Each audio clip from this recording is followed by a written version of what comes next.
Thank you, Simon. Good morning, this is Iain Lee at nearly 4 minutes past 6 on Monday morning. It's BBC Three Counties Breakfast. Everybody here is laughing at me because I have a plaster on my finger. Not just any plaster. It's from the film Cars. Have you seen that? I've not seen it, but I'm aware of it. It's Disney, and it's a Disney film with cars, and kids love it. And they're going, why have you got plaster with cartoon cars on? Well, because I have a 2.5-year-old boy, and the only way you can get him to wear plasters is if it involves either cars, tractors, or Thomas the Tank Engine. That's it. The thing is, he got so obsessed with the Thomas the Tank Engine plasters that we came into his room and he had covered himself with plasters. There were no injuries. He just wanted to wear Thomas plasters all over the place.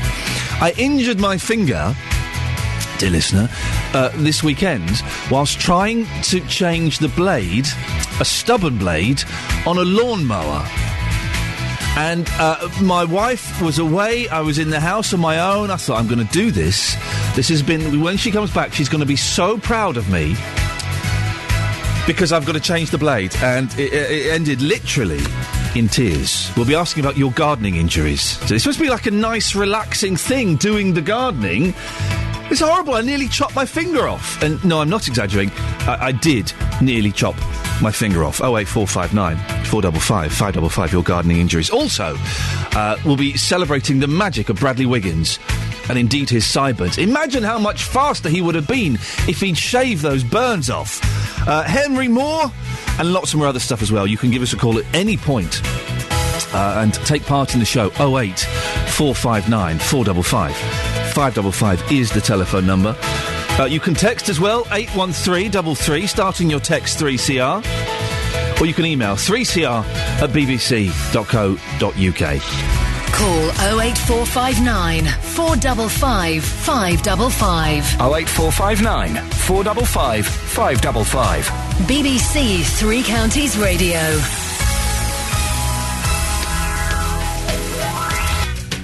There was so much swearing in my back garden. I'm glad seriously... I was using so much indoor language in an outdoor environment. My neighbours must have thought a load of sailors had moved in or something. 08459 455 555. Speak to you after Blondie, thank you. Good morning, there's Blondie. BBC Three Counties Breakfast.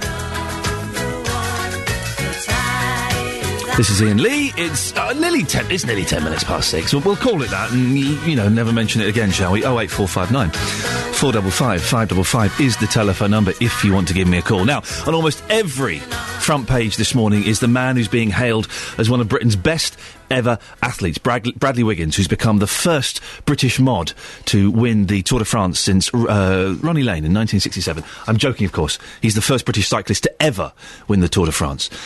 David Cameron has described his achievement as an immense feat of physical and mental ability. Here's how Bradley summed up his achievement after the winner's podium. You're just trying to soak it all in, every minute of it, and articulate what you're feeling. It's a strange feeling, very strange. It's very different. Of course, now we've come out of the bubble, and now we start to realise what it means to all these people that have come over here for the weekend. And it's phenomenal. That turn up there every lap, there's just a sea of Brits, and the noise was incredible. It's close to what it was like at the Olympics, in Athens, and that when they're coming into the home straight, that kind of feeling. But there were no wild celebrations last night. He's already back in London this morning, getting ready for the Olympics. Our reporter Gavin Lee can tell us more. Good morning, Gavin. Hello, morning. Can you put this into context for us? What Bradley has achieved by doing this?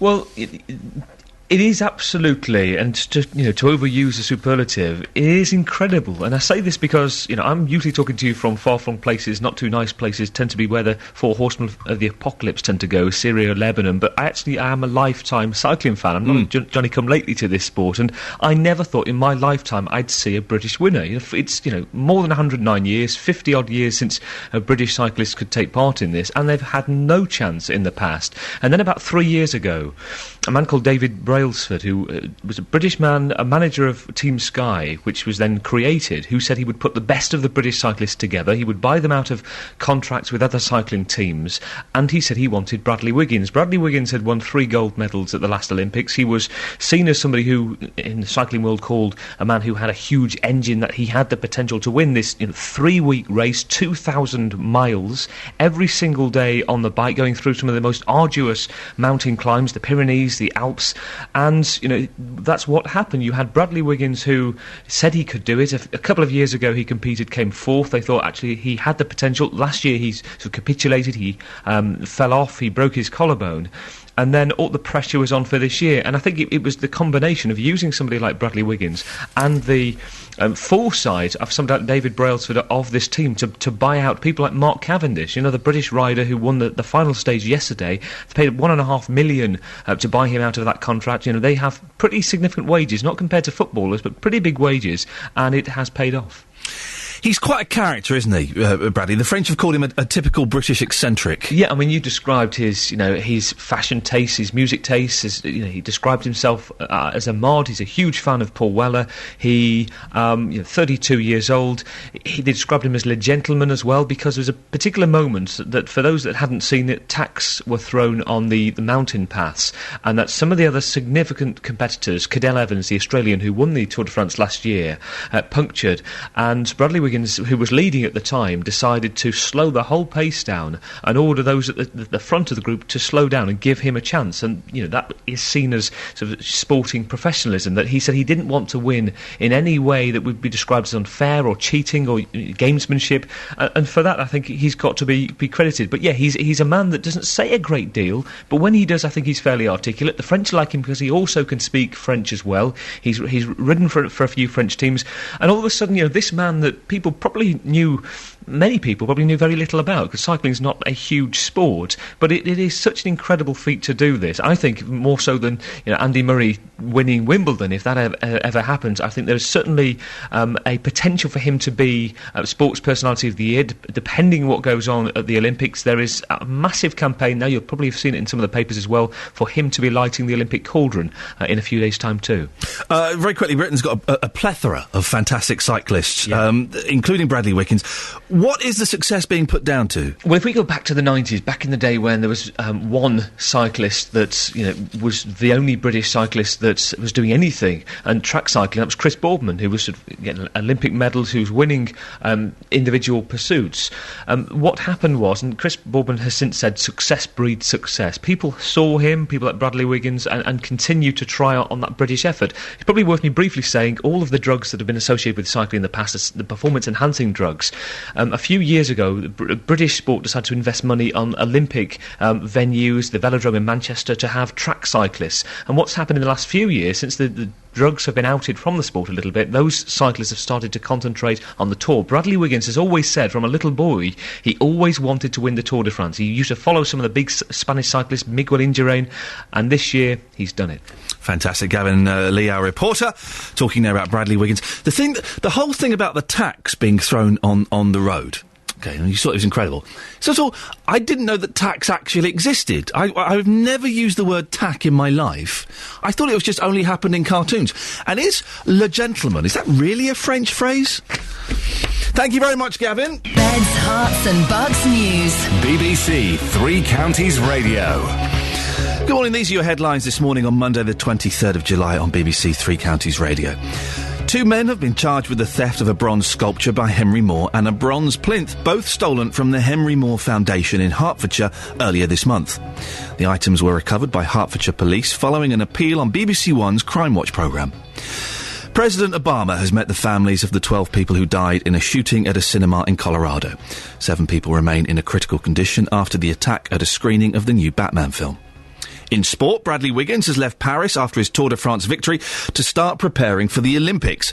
Wiggins said he'll be back on his bike at a secret location later today. We'll have a full weather bulletin in a few minutes with Steve Weston. And coming up, more on the recovered sundial found after it had been stolen from the Henry Moore Foundation in Hertfordshire. I don't want to keep banging on about me cutting my finger this weekend, but I'm going to keep banging on about me cutting my finger this weekend. Because the thing is, it really hurt, and it sounds like, oh, he's just cut his finger. but actually it's a very deep cut, and at one point, I was thinking I might have to call an ambulance. I was thinking that, genuinely. Now, no, don't laugh. The team here have seen the wound, and I think they are finding that the fact that thought crossed my mind as being quite ridiculous. But my wife wasn't there, and I didn't know what to do. And all I had were these tiny little Disney plasters, and they were not in any way stemming the flow of blood. And there was. I'm sorry. It's 18 minutes past 6 in the morning. You don't want to hear this, but there was blood all over the bathroom. It was covered in it. Again, that's a slight exaggeration. But I just couldn't stop and what it wasn't the blade of the lawnmower that cut my finger. I'd got one of these, it was like a cheap copy of a Leatherman. If you don't know what it is, it's a sort of metal tool that you can open it up, and it's got a pair of pliers in the middle. But there are also lots of different blades. And so it's a cheap copy of one of those. And I had the knife out because the bolt holding the lawnmower blade on is completely stuck. I cannot get it off. And I was doing everything, putting oil on it, and all kinds of things. Today I'm going at it with a blowtorch, because I read on the internet that's what you need to do. But so I was trying to prise it free with a knife, and this cheap knife, it folded and slammed down on my finger, causing very, very serious injuries. So I do want to know today, and we'll talk about this throughout the show, your gardening injuries, because gardening is supposed to be a very sedate, relaxing, kind of Zen type affair where you go and you do it and you become one with nature and you get lost in your thoughts and suddenly 5 hours have passed. Not a thing where you nearly cut the end of your finger off. So gardening injuries, and we can expand that a bit as well, I think, to injuries in what should be a safe environment. Injuries where you shouldn't have injured yourself. Maybe you've been asleep. I did this once. I was having a doze and I woke up and a friend went, "Oh my God, what have you done to your face?" And I had this massive cut right above my eye. And I don't know how I did it. It was about 1.5 inches long. And it turned into a nasty bit of a scar for a while. I had no idea how I did that in my sleep.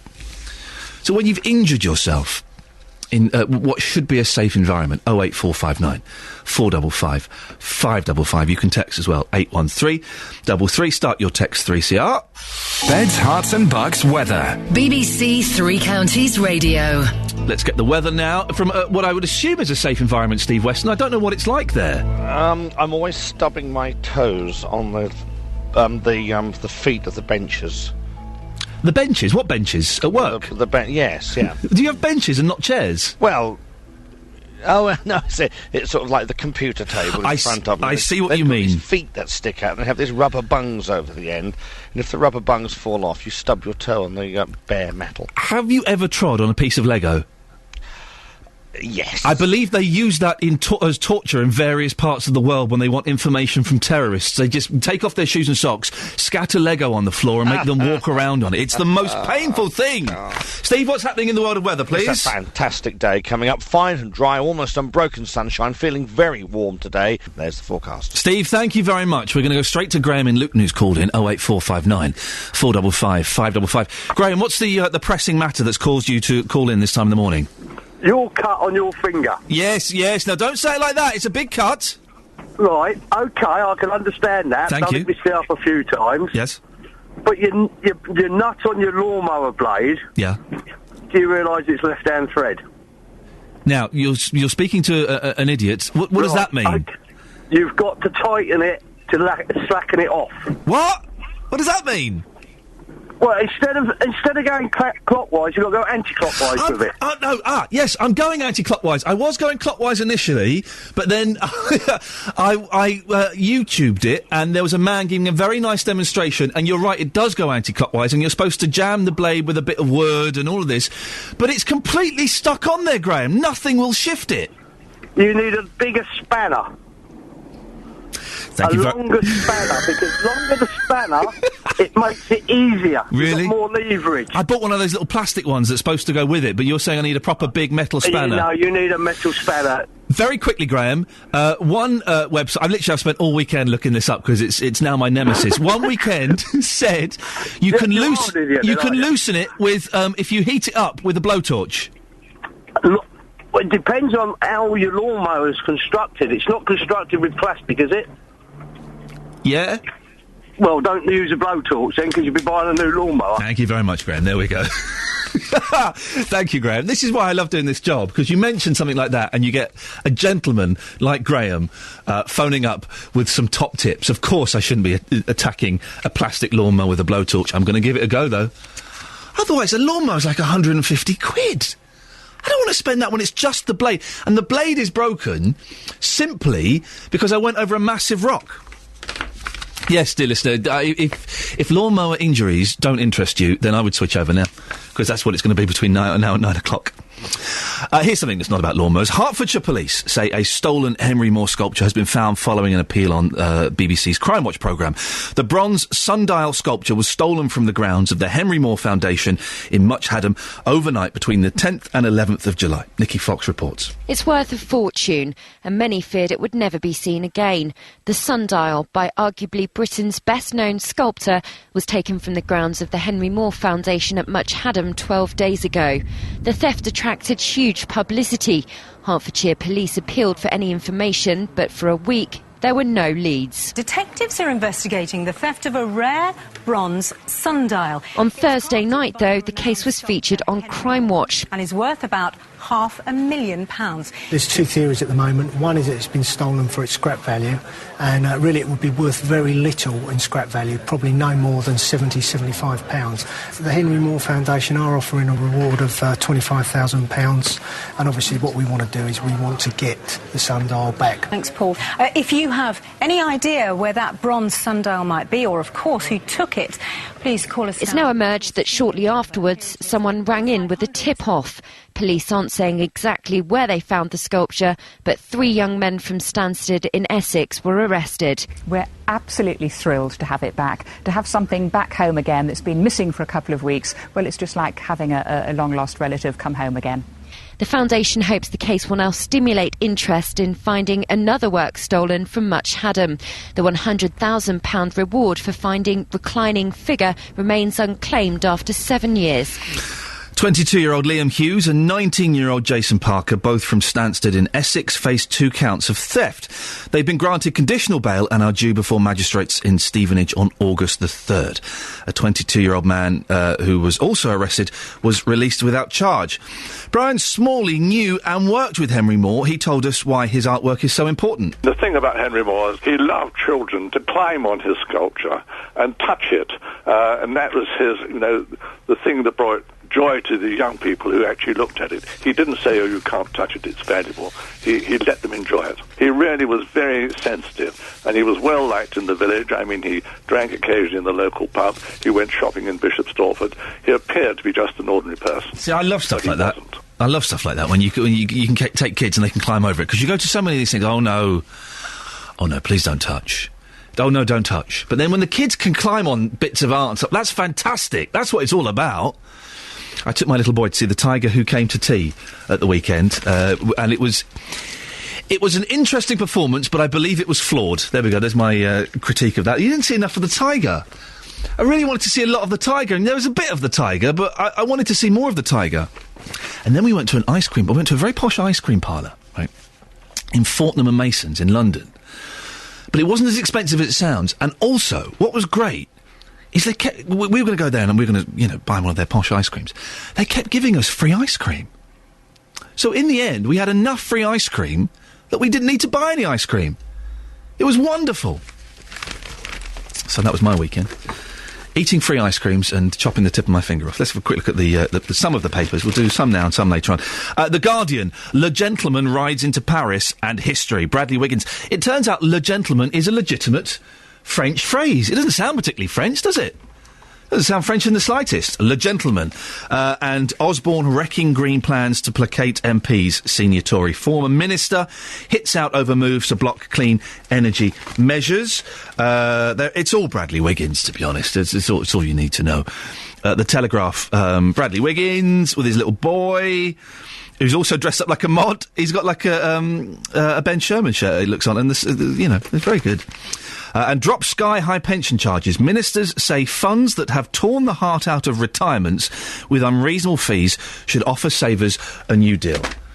And the front page of the Times, that's not really a front page, it's just a pure picture of Bradley.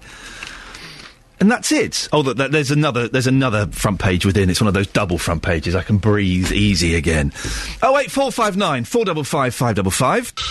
Call 08459 455 555. 08459 455 555. BBC Three Counties Radio. A car crashed into a noodle bar in Luton at the weekend. The Vauxhall Corsa went through the front window of the restaurant in Chapel Street while people were eating. One person was treated by paramedics. Our reporter Kelly Betts went down to Horchar Noodle Bar and spoke to Sing Fan, the owner. So talk us through what happened here on Saturday afternoon. We were working here and suddenly I heard some customer outside people saying, "Oh, car," and then, "Oh God, there's a car." Then we saw outside a car coming to the shop, straight away drive inside and then crash all the glasses, all the walls, and our counter broken as well. Everything was fly away and our colleagues was in the middle of the counter, and they too okay. They didn't get injured, so they're fine. But you know what? It's like I'm very lucky because there's no customers here. I mean, next to the window glasses, and it's all right. So this happened at around 6 o'clock Saturday, and you said there were no customers near the window, but were there customers in here eating at the time? Yeah, it was inside, so they all lucky actually. The driver lucky as well, So nobody was hurt? Yeah. What happened? The car just came straight through the window? We have no idea, because what I saw is I heard someone say, "Oh God, car." Then I look outside because I was standing in the counter as well, and I saw the car outside straight away fly, to the shop. And then we lost the memory, just came inside. That's it. You are quite lucky because in the restaurant you do have seats right by that window, but nobody was there at that time. Yeah, we have swings as well. Normally there's kids or something, they're playing or they're sitting in the swing as well. Yeah, yesterday was really lucky. If this had been any other night when there had been customers there, it could have been a lot worse. Yeah, there would be lots of injured. Anyway, you know what? It's like the car, there's no gas or stuff, oil come out if it's burned, because the kitchen, we have gas inside. So it's going to got big bomb. So we're lucky, actually. You are lucky. And are you carrying on as business as normal? Basically, we plan to reopen the shop tonight after 5 o'clock. But, there's some customers say, I really want to eat inside or something. Then we say, okay, if you don't mind, because we're trying to clean up the shop and we try to arrange all the refurnishment and stuff. Yeah. Has it scared you working here? Yeah, serious.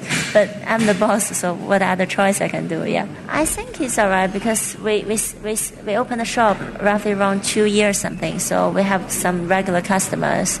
I just think lucky, because nobody injured. That's it. Imagine having your supper. And by the way, can I just say, that has... I really fancy some noodles now. I really fancy some... I know it's not even 20 to 7 in the morning, but some noodles, a little bit of spicy, would go down a right treat now. Producers, get me some noodles, for goodness sakes. 08459 455 555. The hot topic of debate this morning is lawnmowers. And Dave in Luton. Good morning, Dave. Good morning, Ian. Can you help me with my flipping lawnmower? I cannot get the blade off. Right, I'll tell you what to do. Yes, sir. Get some WD-40. Yes. Squirt round the nut head. Yes. Get a pair of Stilsons, you know what they are, don't you? I've got no idea what a pair of Stilsons are. I'm hoping it's something that we can say on the radio. Well, yeah, it's like a... You never hear them today. It's like an open-eared spanner. Okay. But you've got a little screw that you can adjust with your fingers to make it a monkey wrench? Well, it used to be called Stilsons. Okay. Right. Get a pair of them. Yeah. Tighten the nut. Yes. Tighten the bolt. Yes. Don't undo it. No. Tighten it. Tighten it? Tighten it so you break the seal. Where it is, it's the water that gets to the nut and seizes it. Hang on a minute. So, Dave, what you're saying is insane. You're saying instead of loosening the nut to take it off, I've got to tighten it? Just try and tighten it so you break the seal of the water. And then, when you've tightened it, it'll come straight off undone. I do it. It happens to me. Have you ever injured yourself? I'm guessing you're a gardener, are you, Dave? Did you take the plug out? Hello? Did you take the plug out? What, did I unplug it from the wall? Yeah. Yeah, of course I did. I'm not an idiot. I'm a bit of an idiot, but I'm not... But how did you come to cut your finger. Well, the thing was, I was... Oh, now I've got to say it out loud again. Because it was stuck, and I've tried oil, and I've tried, whacking it with a hammer and all this stuff. And I thought if I got a really sharp penknife... Oh, God, yeah, I could stick it under the nut, and that would loosen it a bit. But what happened was, exactly, the penknife folded and chopped my finger off. Well, didn't you have a pair of gloves on doing it? No, I did not. No. So you've got to tighten the nut. Oh, everyone thinks I'm an idiot now. No, you put the Stiltons on, or a spanner, or a spanner. Yes. It's going to fit it. Don't get that plastic because it'll break. David. Yes. Have you ever injured yourself in the garden? No. Thank you very much. Thank you, Dave. You're all being very kind, but I know that you're all just there smirking, going, "What a plum! What an absolute plum!" Thank you, David. If you want to phone up and take the mick, 08459 455 555. Here's something. David Steele's wife, this is in the Mail, at the age of 70, has had a tattoo of a pink leaping jaguar tattooed on her left shoulder. At its first unveiling to Lord Steele, it did not go well, according to his wife. She said, when he saw it, he said, "I assume that's a transfer." I don't get tattoos. I don't understand. Why would you do that to yourself? Why would you do that? And why would you do it at the age of 70 when you see her? She is like someone's gran, and she's got a tattoo of a pink jaguar on her shoulder. I don't understand the tattoo. Doesn't having a tattoo say something about you and say something that's not very nice about you? I don't want to, judge everybody for if you've got a tattoo, but you're a bit. Have you got right? Okay, listen. Let's ask the question. Have you got a tattoo, and why did you have it done? 08459 455 555 is the telephone number if you can give me a call on that. And can we find the oldest person listening who's had a tattoo? Maybe you're over 60, maybe you're over 70, and you're considering it. Call me up and I will talk you out of it. Beds, Hearts and Bucks News. BBC Three Counties Radio. These are your headlines this morning on Monday the 23rd of July at 6:45 on BBC Three Counties Radio. 2 men have been charged with the theft of a bronze sculpture by Henry Moore and a bronze plinth, both stolen from the Henry Moore Foundation in Hertfordshire earlier this month.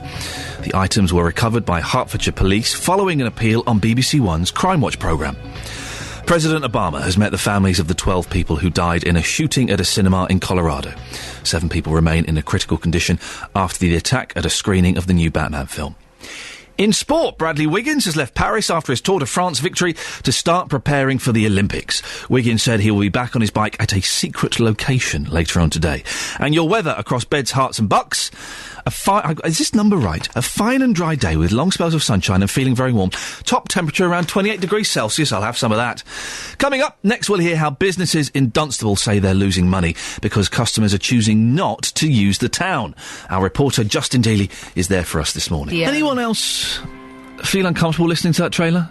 Makes me uncomfortable every time he talks about it. I've met Roberto and he seems like a delightful, normal chap. And then you hear something like that and you think, oh my goodness, what a strange gentleman. Business owners are angry they're losing money because people are purposefully avoiding Dunstable. It's due to the ongoing roadworks, the £1 million improvement scheme, which is also causing traffic chaos. If this affects you, by the way, if you're a business there or you've seen this or you don't go into Dunstable because of this, then do give me a call. I'll give out the number in a little bit. The problem has got so bad that a meeting between traders was held last week to discuss ways in which to encourage more people into the town. Well, we're going to cross live now to our reporter, Justin Dealey, who is in Dunstable where the roadworks are, and he's with hairdresser Sue J from Barnet Fair. Good morning, Justin. Thank you, Ian. I have to say, the traffic already in Dunstable is not particularly great this morning. I'm here with Sue. Sue, welcome to the programme. So, let's take ourselves back a year ago. In terms of your business here, how much money would you say that you've lost it in the last year on year, with these roadworks in place? I mean, how much money do you think you've lost? If you compare your figures to now compared to this time last year when the roadworks weren't here. I don't think you could actually put a figure on it. I mean, you have to take it as a general position where we have lost trade because of the roadworks. But we hope once the roadworks are finished, trade will improve. So this road we're on right now, so if we are to look at the roadwork situation, you can't turn off the high street down to this road, can you? So that's what's affecting your trade. It is, yes. You have to go right round the town.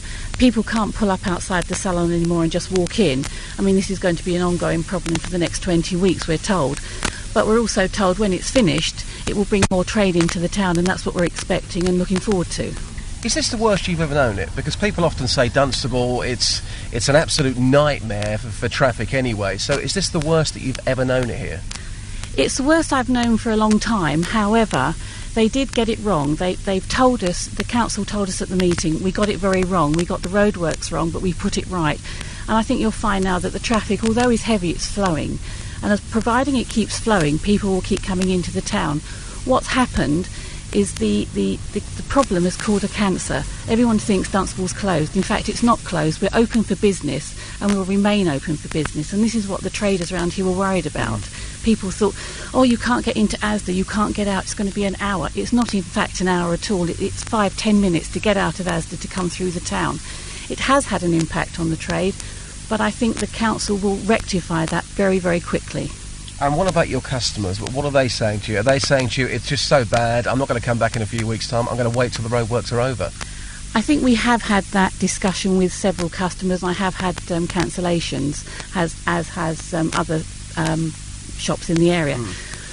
Where I think the problem is people assume that it's going to be bad for a long, long time, so they're not going to come into the town, they're going to go elsewhere. I think what we've got to get across is we are open for business. The trade is still here. We will operate through these roadworks, and I think the council are doing everything that they can now to help us. OK, so when do these roadworks expect to finish? You mentioned 20 weeks there. What's the date that you've been told? We haven't been told a date, but we have been told it will be about 20 weeks. I know I've been told that things are running behind schedule slightly, but I think that's with any town. Things do happen. You know, we've had terrible weather. You know, things will make things worse. But I think on the whole, I think we're looking at about 20 weeks. But providing the council work with us and keep the roads running, I think that there won't be a great problem in the town. Interesting stuff. Thank you so much for your time. That's Sue J there from Barnet Fair. So we're on Queensway here, Ian. As I look up to High Street North, you can turn on to the High Street here. But the issue for these people is here. Normally, you could come along High Street North and turn left down to this road. You can't do that anymore. It has caused problems. People are losing money, and 20 weeks is a long time, of course. So the message is, Justin, I guess, that it's not as bad as perhaps people are fearing, and get down there and support the local businesses. Absolutely. It's something we've spoken about many times on this radio station before, about supporting local businesses in Dunstable.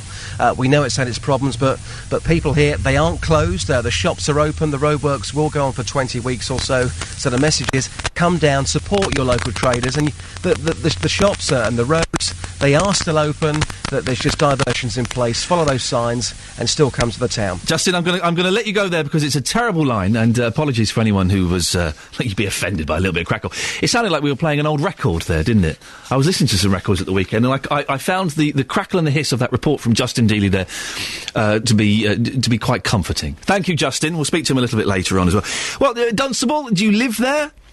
Do you own one of the shops there? Have you deliberately avoided going there because of these roadworks? 08459 455 555. How has it affected you? Is it a nightmare? It does sound like, you know, if you've got a business there and people are staying away because of these roadworks. 20 weeks, was that 5 months? That's a long time, isn't it? 08459 455 555. You can text as well, 81333. Start your text 3CR or email 3cr@bbc.co.uk. Here's one of my favourites, Stushy. Blackheart. Good morning, this is Iain Lee, BBC Three Counties Radio, your breakfast show here until 9 o'clock. Let's have a quick look at some of the other front pages before we get the news with Simon at 7. The Independent. London riots 1 year on? Really? I suppose it is. I don't know what's happened to time. It's gone all elastic recently. I've got no idea when things happened. I cannot judge when things happened. If you'd have said the London riots, I'd have said, well, 6 months, 7 months? Well, that was Christmas. It wasn't at Christmas. What an idiot I am. And also, tax avoiders to be named and shamed. companies that run aggressive tax avoidance schemes will be forced to provide the government with details of all their celebrity and business clients under a crackdown to be announced today. Is that fair? Surely, that's sort of, as long as you're not breaking the law, that's kind of private, isn't it? I'm not saying that because I'm hiding anything at all. No. I pay tax. But I pay a bill at the end of the month. Blimey. The Daily Mail. BBC tells stars to dodge tax. Star face the ultimatum. Go off the books or face the sack. There's also a picture of Bradley Wiggins. The Daily Express. More Wiggins. And mortgage joy as rates slashed. Cash-strapped homeowners to benefit from banks lending. What? Really? Yeah, we'll see. We'll see if that happens. I'm not convinced. The Sun. Olympic terror visas racket. Pakistan passport gang is smashed. A visa scam giving potential terrorists the chance to sneak into Britain with Pakistan's Olympic team has been smashed by the Sun, of course. And the Daily Mirror, Magnifique, Wiggo, hailed UK's greatest sportsman, now bring on the Olympics. It is, it's amazing how much this whole Bradley Wiggins thing has caught the public imagination. I didn't think people were really that aware of the Tour de France, or really, liked it that much. I kind of have half an interest in it because my father-in-law is a cyclist and he rode a section of the Tour de France last year, I think maybe 2 years ago. And so we kind of, have an awareness of it because of that. But it seems amazing, this Wiggins fever that's sweeping the nation. I do want to hear from you in the next hour if you've got a tattoo. Can you explain the attraction of it? I can't think of anything worse. I don't think it looks nice as well. I could never have married a girl with a tattoo. Let's get the latest news now. Here's Simon Oxley.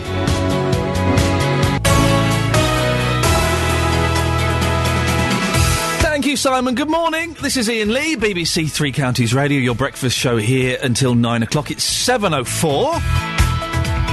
Got lots coming up in the next hour.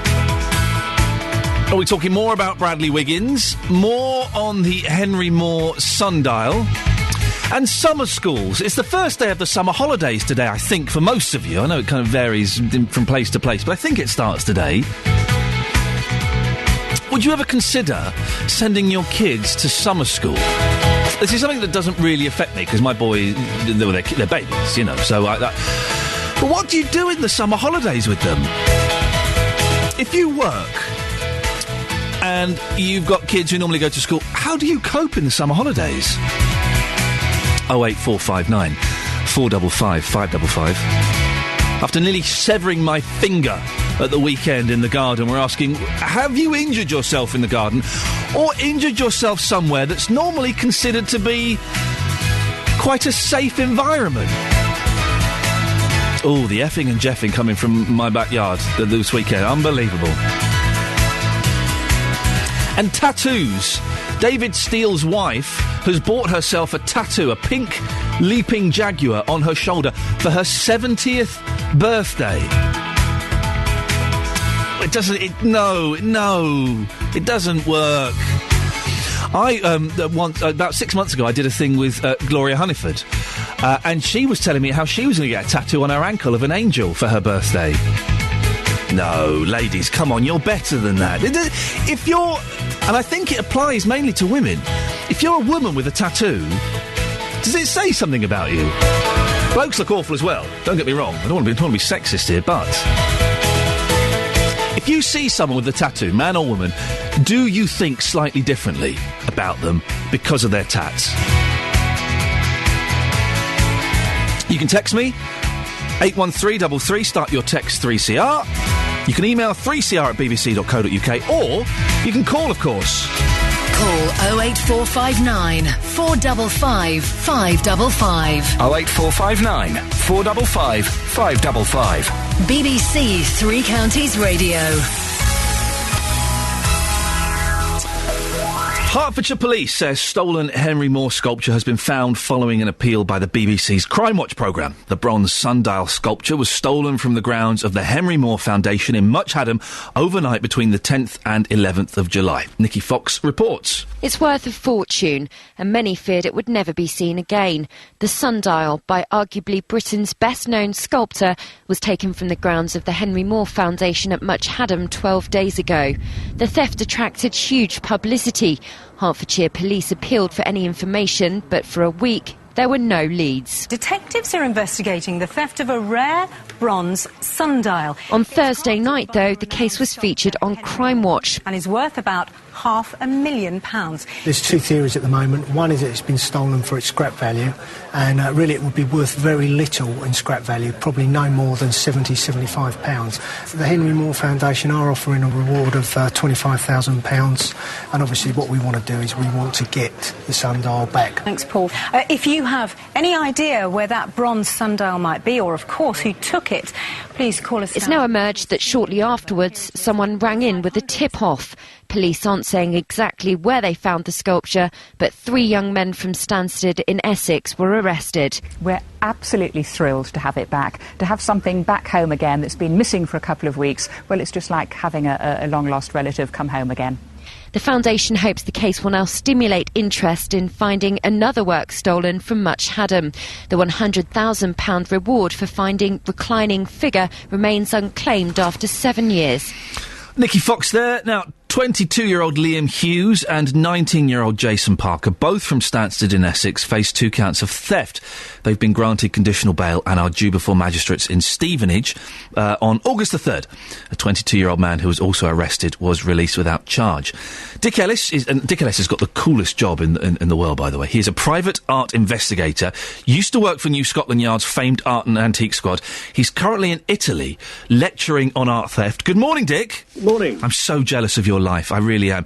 We spoke to you when the sundial had been taken. It's been found now. What's your reaction to this? Well, I'm obviously very pleased that it's been recovered. Sadly, these things don't always come back, but and this is a very significant piece.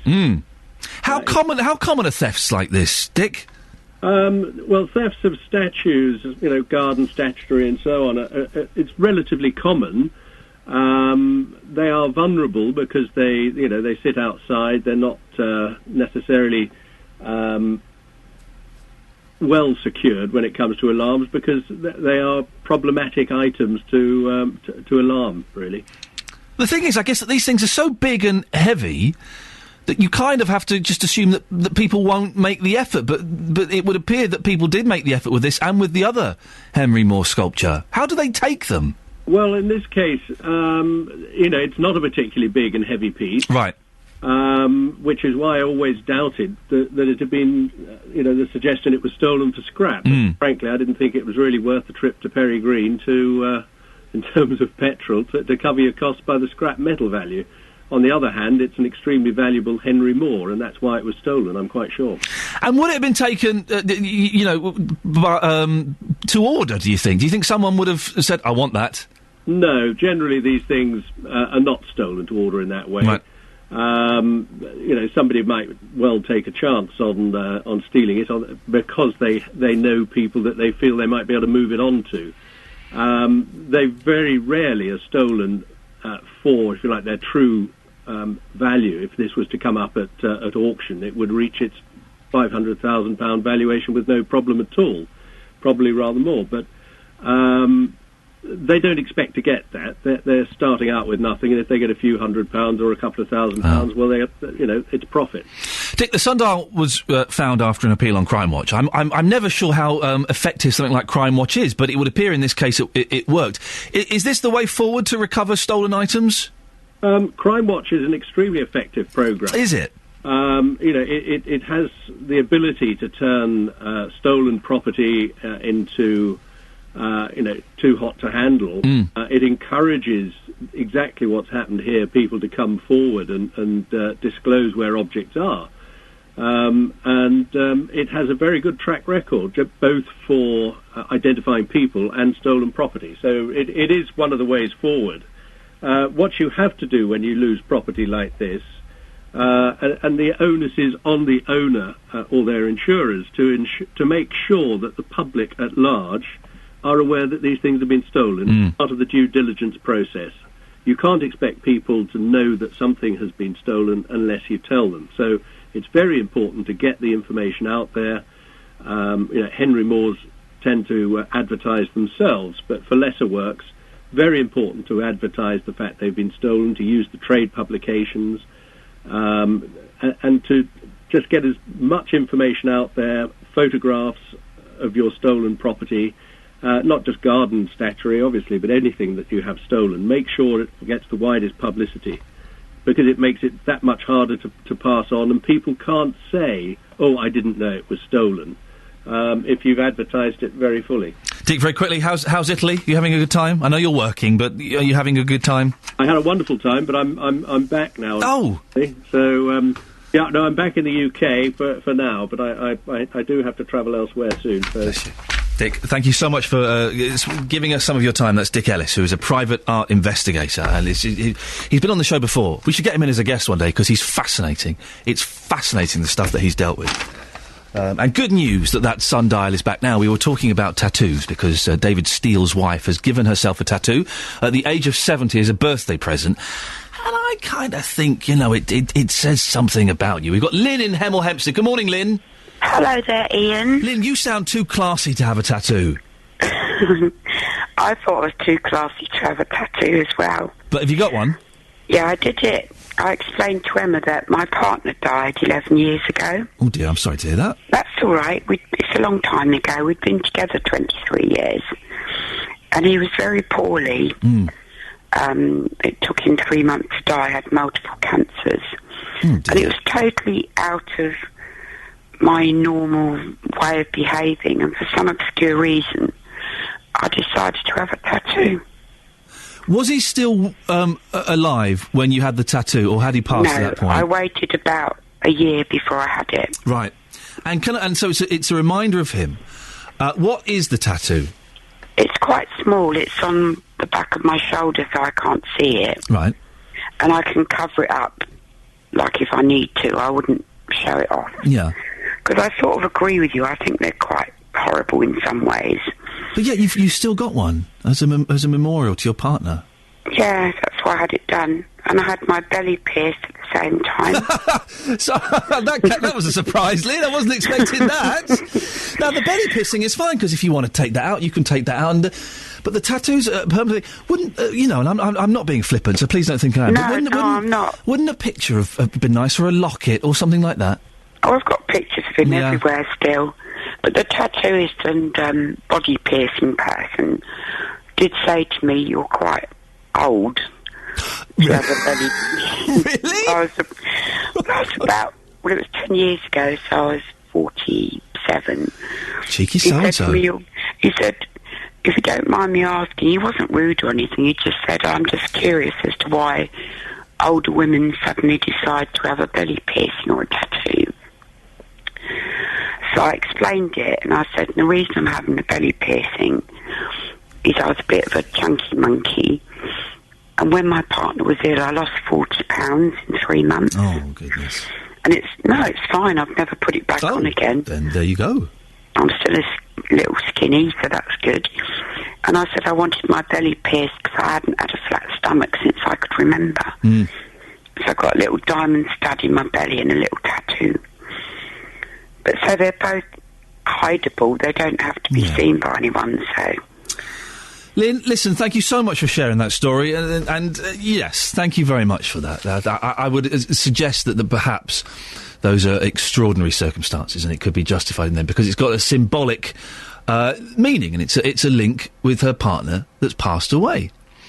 Lynn, thank you. 08459 455 555. Beds, Hearts and Bucks News. BBC Three Counties Radio. It's Monday the 23rd of July. These are your headlines this morning on BBC Three Counties Radio. 2 men have been charged with the theft of a bronze sculpture by Henry Moore and a bronze plinth, both stolen from the Henry Moore Foundation in Hertfordshire earlier this month. The items were recovered by Hertfordshire Police following an appeal on BBC One's Crime Watch programme. President Obama has met the families of the 12 people who died in a shooting at a cinema in Colorado. 7 people remain in a critical condition after the attack at a screening of the new Batman film. In sport, Bradley Wiggins has left Paris after his Tour de France victory to start preparing for the Olympics. Wiggins said he'll be back on his bike at a secret location later today. We'll have a full sports bulletin with Simon in 15 minutes. We'll also have a full weather bulletin in a moment with Steve Weston. And coming up, when you pour your milk over your morning cereal or into your cuppa, how bothered are you about where the money you pay for it goes? Dairy farmers have staged a third night of protests over pricing cuts. Hear more next. Nick's got a computer expert on today. My advice is turn it off and turn it on again. If that don't work, get a new one. But I'm sure the computer expert will have more details advice than that. I'm very excited. My DVD player has not been working it's worked intermittently for ages. And just at the weekend, I had the house to myself. I tried to watch an episode of The Monkees on DVD. It was having none of it. So I've bought myself a new DVD player. Ordered it online. $29.99. I wasn't going to go to town. $29.99. We're talking about tattoos. And we have a text from Richard, who says, I know several people with tattoos. Their reasons for having them, they say, is being individual and unique. However, I think it's peer pressure and conformity, wanting to be the same as their mates. Low self-esteem seems to be the underlying cause. That does seem quite a big point, that low self-esteem. I'm going to say it, the tattoo that really gets me is what I believe is known in street parlance as the tramp stamp. It's the tattoo. It's such a horrible, unattractive thing. It's the tattoo. And it seems to be mainly young women. I don't think I've seen a guy that's got it just at the base of the spine, above the bottom, like angel wings or something written in Latin. Or what? Why would you do that? Seriously, what is that saying about you? It doesn't say. It's not very nice, is it? If you've got one of those sort of long tattoos at the base of your spine, could you phone up and tell me why? 08459 455 555. Because I cannot see why anyone in their right mind would do that. That and the Celtic symbols, like around the arm. Oh man, why would you do that? 08459 455 555. If you've got one of those tattoos, could you give me a call and let me know? There was a brilliant story in the paper last week about the woman, I suspect she was American, who had something along the lines of Olympic Games 2012 tattooed on her body. But they'd spelt Olympic wrong. OYLIMPIC. Olympics. And you think, that is you permanently have a badge on you that says, I am a plum. It's just ridiculous. 084. And she's in the paper trying to justify it, going, well, I could have got it changed, but, I'm even more of an individual. No, you're not. You're an idiot that's got a misspelt word on your skin forever. 08459 455 555. Beds, Hearts and Bucks weather. BBC Three Counties Radio. Steve Weston, I have to ask the question. I'm hoping I know the answer. Mm-hmm. Do you have any tats? No. Let's have the weather news. Thank you, sir. And here's the weather forecast. Steve, thank you very much for that. There you go, you see. I knew Steve wouldn't have a tattoo because although I was going to say, sometimes you can always tell when people won't have tattoos, but sometimes you can be surprised, can't you? Sometimes you can... Someone who seems quite respectable and normal, and I use the word normal in a complimentary sense. Okay, I don't think it's an insult to be normal. But sometimes a normal person will surprise you. Have you seen what I've got done? Oh, my goodness. 08459 455 555. Farming ministers have agreed to push for a new code of practice on milk pricing when they meet later today to try and end a dispute between farmers and processors. Dairy farmers have staged a third night of protests over a 2 pence per litre cut in the amount they receive for a litre of milk. On the line now, we've got Mansell Raymond, chairman of the NFU Dairy Board. Good morning, Mansell. Good morning. What's the latest on the protests? Where are they happening and how many farmers have been taking part? Well, there's been protests last night again down in the southwest. Farmers are out protesting because they just cannot accept and cannot take the price cut that's been proposed for the 1st of August, because dairy farmers are losing money at the present time, and they just can't take these cuts. So that's the reason. And how many farmers are out there taking part in this? Well, there's farmers out there protesting at the moment who have never protested before in their lives, because they've always felt it's better to try and talk or negotiate, but majority of dairy farmers are at the end of their tether. So we have put the position clear that we want the proposed price cuts that have proposed for the 1st of August taken off the table. But you don't have a number of them for the number of farmers there are protesting? Well, there's been hundreds of farmers now protesting in different parts, 100. Now, the government can't intervene to fix the prices. That would be illegal, of course. What would you like them to do? Well, we've been working on a voluntary code of practice to get better contracts between dairy producer and buyer for the last 6 or 9 months. It's been difficult, but we want a fairer balance when producers are setting milk, when processors are setting milk prices with their producers. So we're just looking for that fairer contract. There is no other business in the country that a buyer sets a milk price and then the supplier has to supply that product for at least 12 months before they can resign or move somewhere else. If things change, Mansell, is this going to mean milk is going to be more expensive in the shops? No, there should be no reason for milk being more expensive in the shops, because at the end of the day there's enough margin, I would say, in the supply chain at the top end. What we're all looking for is, again, a fairer balance of margin, that producers are allowed to make a profit, because at the end of the day, if producers do not make profit, there will be a shortage of milk supply will fall, and then milk will cost more in the shops, and that's not the last thing the milk producers want. So all we need to have a sustainable milk market or milk production in the UK, milk producers must make a margin. Do the protests look like they could continue for some time? How determined are these farmers? Well, as I said earlier, farmers are at the end of their tether.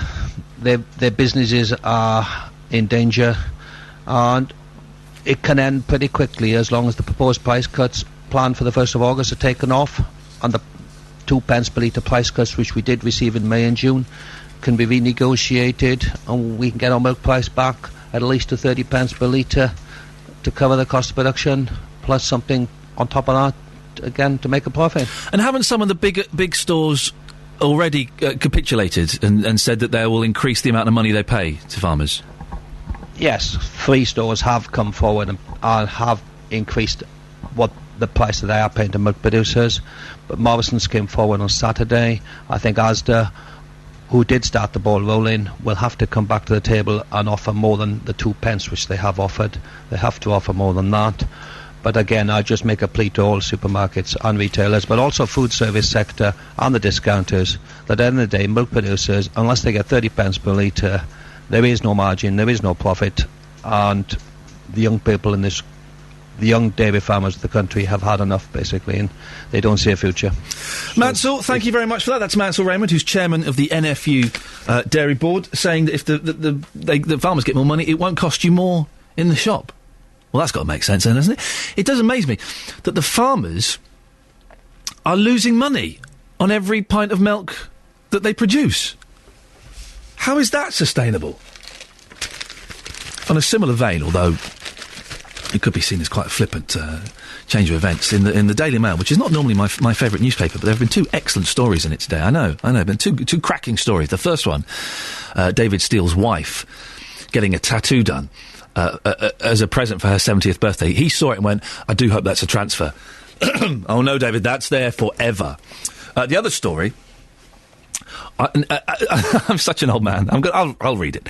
Archers fans in revolt as tale of everyday country folk turns into Farmageddon. Now, I do love the Archers. If I catch it on Radio 4 in the week, I love it. If I'm at home on my own or driving on my own on a Sunday when the omnibus is on, I'm in heaven. Quite often don't know what's going on, don't know a lot of the characters, and there's lots of men who are they're always very breathy when they come into a room and they say, you're never going to believe what's happening to the cows up there. They're always very breathy. I love it.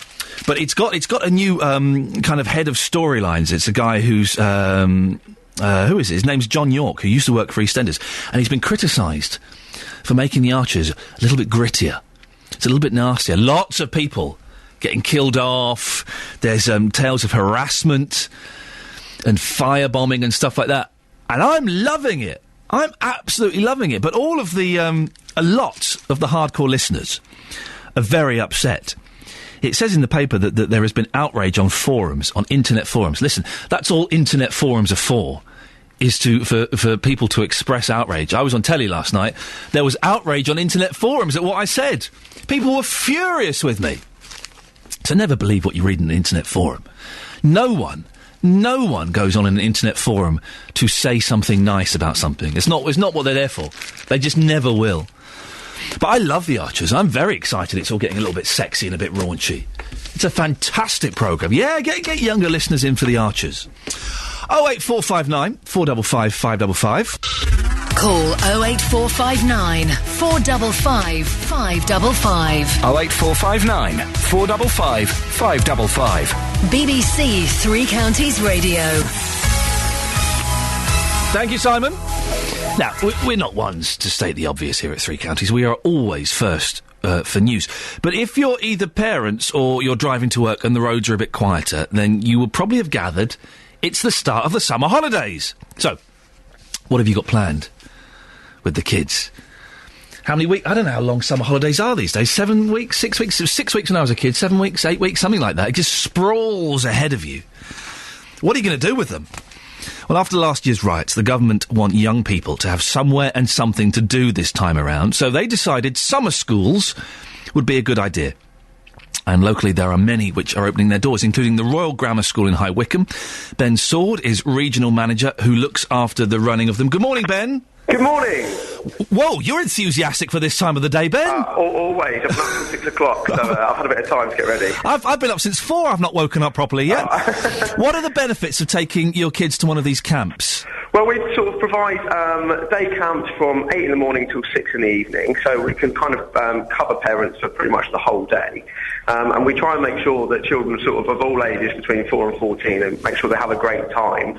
And we provide lots of different activities, including stuff like archery and swimming and quad biking at some of our camps. Not at every camp. Some of it is facility dependent. But we try and make sure that every child comes and has a great time regardless of whether it's their first day or whether it's their 30th. Hey, is there quad biking, did you say? Can I come down? Yeah, no, you can certainly come down and have a go. I'm sure you'd fit. I'd love a go on a quad bike. Great fun. Should all kids go to summer school? Well, we certainly we like to think so. I mean, we try and provide something for everyone. So regardless of like I said, whether your child's 4, whether your child's 14, we try and make sure all of our activities are age appropriate. So we're never going to put the same children together. It's a great opportunity for the children to come and make new friends and try something a bit different and do something new. And we think that's quite cool. Does it get them out of trouble, Ben? Because, you know, you've got time on your hands, you're a little bit bored, a little bit disenfranchised, you can get up to all kinds of stuff. I mean, definitely. I mean, it's if you've got children that sort of maybe, especially sort of maybe 11, 12, 13-year-olds, maybe are hanging around, they haven't really got anything to do in the holidays, and mum and dad possibly haven't got time to spend all their time looking after them. It's a great thing to like keep kids off of playing in the street or anything like that. We try and keep all the children engaged all the time, and we think it's just a great way to kind of keep children involved, and it's a great way for them to make new friends, meet new people, etc. OK, if you're a parent, one of the things about being a parent is you know that summer holidays are coming up. Shouldn't you be able to look after your kids yourself? Does this mean you're a lazy parent if you send your kid off to one of these summer schools? Not at all, not at all. You know, we completely understand that parents have to work, and in this financial climate more than ever, you know, parents can't afford to take weeks and weeks off of work. It's just not the way it is anymore, unfortunately. So what we think we can do is kind of provide the next best thing. We try and offer as much support and care for the children as we can, and then we communicate that back to the parents. So, you know, the parent still feels involved, they still know about their child's day, etc. But without actually, we can sort of look after them between 8 and 6. Ben, how much does it cost? At Royal Grammar School, it's £37 a day. And there's also a weekly discount, which I have to just double check quickly. Bear with me 1 second. It is, I think it's 164 for a week. So that's quite expensive, isn't it, Ben? I know it does. People will struggle with that, won't they? No, I do. We do understand that, but what we say is that if you kind of break it down into an hourly rate, because you're sort of going from 8 in the morning till 6 in the evening, it works out effectively at £3.70 an hour for what we think is really quality childcare. Yeah. So when you look at it from that perspective, although it does sound a lot when you hear kind of the block figure, if you imagine having to get, say, a childminder in that you might pay by the hour, I can sort of guarantee it costs you more than sort of £3.70, and they won't be able to sort of provide the sort of things that we can. So we do understand that it does sound expensive, but when you actually break it down, it's really not that bad. Ben, as a parent, the thing I'd want to know is how many, I don't know if you call them teachers or whatever, but how many teachers are there, how many kids per teacher? What's the ratio? Great question. So the ratio we have completely depends on the age, because obviously the younger ones kind of need a little bit more specialist care. Yeah. So the way we work is the 4 and 5 year olds work on a 1:8 ratio. Okay. The 6 to 7 year olds work on a 1:12 ratio, and then the 8 and above we go 1 staff member to 16. To 660 was that? No, 1 to 16. 1:16. Okay, sorry, thank you. No, that's fine. good. Yeah. So obviously sizes are a lot smaller than they would be in a school environment. So that means we can dedicate a lot more time. Each staff member can dedicate more time to each individual child. We try and make sure every child has a great time anyway. So. Ben, listen, thank you very much for that. I wish you the best of luck. That's Ben Sword there, who's the regional manager, and we're talking about these summer schools, and there's happening all over the country, including at the Royal Grammar School in High Wycombe. What do you reckon? Sounds good. Does the money put you off? Well, he's right. When you break it down per hour, it's much cheaper than a childminder, isn't it? Could you afford that much per week, though? Is it too much? Surely it's got to be good to be able to send your kids somewhere where you know they're going to be safe, you know that someone's going to have an eye on them, and you know where they are, and they're going to be doing interesting, different things. I'll be out for a bit of archery. Had a go at archery once. I thought it was awesome. I loved it. A bit of quad biking. I'll have some of that. Superb. Let me know what you think. 08459 455 555. Does that sound like the kind of thing that you'd like to do? Does the money put you off? Or does it mean if you send your kids to one of these that you failed a little bit as a parent, there's something wrong with you? The thing I don't get about kids, why would you have kids to send them to boarding school? What's that? That's weird, isn't it? Boarding school is a weird thing. Why would you have kids? Oh, look, I'm going off on a tangent, and I shall rein myself in. What do you think about the summer schools and the summer camps? 08459 455 555. We've got an email, 3cr at bbc.co.uk. Sue in Luton has emailed him. I am lucky enough to be with my kids over the summer break. However, we still send our kids to a residential summer school or camp of their choice for 1 or 2 weeks, which we started doing a few years ago after they'd been to an activity camp on a school trip and loved it so much they wanted to go in the holidays. This is kind of an American thing, isn't it? The Americans have been doing this for years and years. This year, one is off to a camp, the other a residential music school. We also have a holiday together as a family. They are safe when away and their life is enriched by the experience. We all miss each other, of course, but the benefits to their confidence, etc., is fab. The only downside to residential places is the cost, as they can be expensive and out of reach for a lot of people. Sue, thank you very much for that.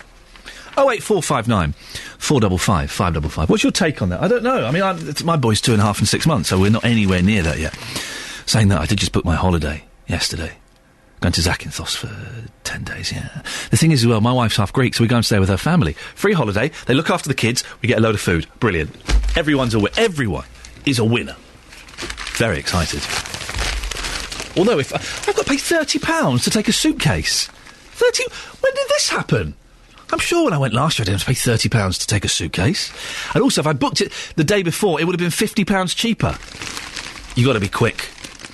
There are 2 fantastic pictures in the Telegraph today, pages 10 and 11. And one of them is in, or a variation is in different papers. One of them is Amelia Hempelman-Adams, who was the youngest person to ski to the South Pole at the age of 16. She's one of the torchbearers, and she is holding it, and this is an incredible picture. She's on top of one of the pods of the London Eye as it's going round. And it's in various different papers, various stages of her journey. And it's just this amazing picture of her stood on top of a pod of the London Eye with Big Ben in the background. Incredible. I'm not a fan of heights. You would have caught me nowhere near that whatsoever. And then the other the picture is on page 10. I'm looking at this picture going, these guys all look vaguely familiar. And it's the Ernest Hemingway lookalike competition. Now, I wouldn't have had a clue what Ernest Hemingway looks like. But now, I can tell, he wears what looks like a Boy Scouts uniform. He's short, he's dumpy, with a beard and white hair. And there are 9 Ernest Hemingway lookalikes in this picture, and one of them is the Matt Gennaro is giving Greg Fawcett a big kiss for being the winner of the annual Ernest Hemingway lookalike competition. I love it.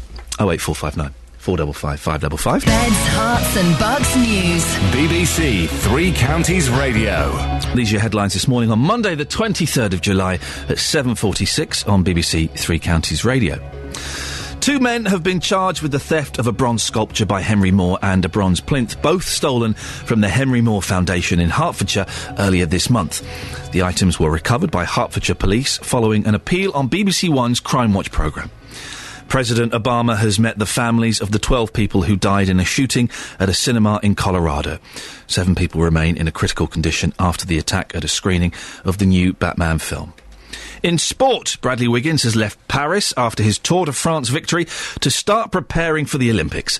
Wiggins said he will be back on his bike at a secret location later today. And your weather for Beds, Hearts and Bucks, a fine and dry day with long spells of sunshine, feeling very warm. Top temperature around 28 degrees Celsius. Coming up, James Holmes, the man who's been arrested in connection with shootings at the premiere of the new Batman film, will appear in court later today. 10 of the people injured in Friday's shootings remain in hospital. We'll find out more next. This story about the shooting at the cinema that happened, I think it was on Friday, is just incredible. I was driving home from doing this and heard it on the news and just could not stop listening. Even though it was horrific. As the news was coming in, it was just incredible. President Obama has called Friday's cinema shooting in Aurora, Colorado, a tragedy. The president spoke after he'd met victims and relatives of the gun attack there. He told them the person responsible would feel the full force of the American justice system. And he said the whole of the United States and much of the world was thinking of them. I hope that over the next several days, next several weeks, and next several months, we all reflect on how we can do something about some of the senseless violence that ends up marring this country. 24-year-old James Holmes has been arrested in connection with the attack which killed 12 and injured 58. One of the victims was a 6-year-old girl. Mr. Holmes is alleged to have opened fire during a packed midnight screening of the latest Batman film, The Dark Knight Rises, before being detained outside the cinema. He's currently being held in solitary confinement for his own safety and is reported to be not cooperating. Speaking on American TV, the governor of Colorado, John Hickenlooper, said those involved were determined to overcome the trauma. The state is heartbroken. I think it was Hemingway that said, the world breaks us all, but afterward, we're stronger in the broken places. And I think that's what we heard in the hospitals yesterday. We went to as many of the hospitals and visited families and the victims. And there was a buoyancy that's already a resiliency where people were not going to let this define their life. They're going to fight back. Mr. Obama's visit to Aurora comes a day after police cleared James Holmes' flat of explosives which could have killed people entering via the door. The FBI is now collecting evidence from his flat. Investigators say a computer found inside his home could provide crucial details. Questions are also being asked about the US gun laws. In an interview on US television, the mayor of New York City, Michael Bloomberg, called for both Mr. Obama and his presidential challenger, Mitt Romney, to take action on gun control. Maybe this is the wake-up call we need. Maybe Gabby Giffens was the wake-up call we needed. But somebody's got to do something about this, and this requires, and particularly in a presidential year, the candidates for President of the United States to stand up and once and for all say, yes, they feel terrible. Yes, it's a tragedy. Yes, we have great sympathy for the families. But it's time for this country to do something. And that's the job of the President of the United States. James Holmes will appear in court later today. 10 of the people injured in Friday's shootings remain in hospital. 7 of them critically hurt. We heard they're talking about changing the gun control laws in America. That will never happen It will never, because it's protected by the Bill of Rights, or no, the Constitution, isn't it? The right to bear arms. The rest of the quote goes on and actually means something slightly different, but it's the right to bear arms. And so it will never change, even though it's obviously flawed. Anyway. We're talking about tattoos after David Steele's wife got a tattoo at the age of 70, and I just think there is nothing attractive about a tattoo. We've got a couple of texts on this, 81333, starting their text 3CR. I have a tattoo, says April. When I was 16, I drew a piece of original art. When I was 31, I had this tattooed onto my shoulder. I am the only person in the world with this art. It is mine. Yeah, but April, you're the only person in the world with that face. That's individual enough, isn't it? I'm the only person in the world with this face. Well, apart from Marlon Dingle. But pretty close to it. Nick says, why would you pay someone to stick needles in you and inject ink under your skin that stays forever and will cost a fortune to remove? Nick, I agree with you. I don't get it. Why? You're not an individual as well, if you have it done. Because now loads of people have got tattoos. I remember in the 70s they were kind of a bit underground. But now everyone's got tattoos. When pop stars and sports stars start having tattoos, then, there's nothing individual about them. Dennis is in Dunstable. Good morning, Dennis. Good morning. Have you got tattoos, Dennis? No, I have not. You've got the same contempt and disgust for them that I have. No, it's not a matter of that. I joined the Navy just after the end of the war, and one of the first things they asked us when they were taking notes down, did we have any scars or tattoos? And I said, why? He said, well, were you able to identify if you go over the wall? Right? We didn't carry dog tags like the Army, so I could understand that. Yeah. But I can't understand these people who would complain about the police having their fingerprints on file when they've got their tattoo, which also marks them down as somebody to chase. Why don't they go the whole hog and have a chip put in like dogs? Then we'd be able to identify them wherever they go, because that's already been done on the continent in one place, where you have a chip put under your skin. As you walk through the door of the clubhouse, it clicks on, they know you're there, you pay for your drinks through that chip. So, they're identified. So why don't we do it with babies? And I've done with it. Dennis, so many tangents in that outburst. I'm impressed. First of all, I don't know if you can necessarily equate people who have tattoos with those people who are against fingerprinting and DNA. I don't know if there's any connection there.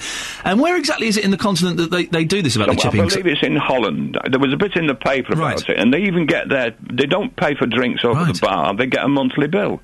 But you see, if they did that, it means that every supermarket would have something on the door. So, oh, yes, he's coming. We know what sort of things he buys, so that's the sort of things we'll supply. They're ever trying, people ringing up and saying, will you give me some idea of your lifestyle? What the hell do they want to know my lifestyle for?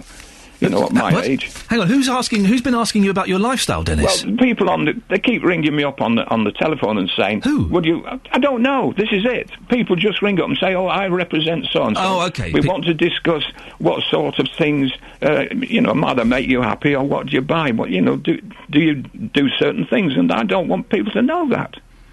I want to be a man of mystery. Okay, Dennis, can I ask you a question before we let you go? Yes. What kind of things make you happy? Waking up every morning. There we go. Dennis, thank you very much for that. A few tangents. It's not really a place on the continent where they have the chips under the skin, is it? That you pay in a bar with the chip under your skin? Really? I'd not heard of it, and I'm not disputing Dennis. I'm a little bit, but if anyone can prove me wrong, 08459 455 555. Thank you very much, Dennis. Excellent. Now, people using the buses will find there's been a few changes in the Bedford Borough from today. Rural services have been improved. Amongst others, some will become more frequent, whereas other new ones will be added. The council has been in regular contact with bus operators and passengers to make sure they're run efficiently. Councillor Charles Royden is the man who knows more. Good morning, Charles. Yeah, hello, good morning. How are you doing? I'm all right, thank you. How do these changes come about? Well, look, with rural buses, it's a very difficult thing to try and make sure that you're providing the buses that people need at the times they need them, because we can't provide a service that runs every 15 minutes, as we might do in an urban area. So what we've done is, Bedford Borough Council has actually retained an incredibly good rural bus service, better than all of our neighbours in surrounding councils.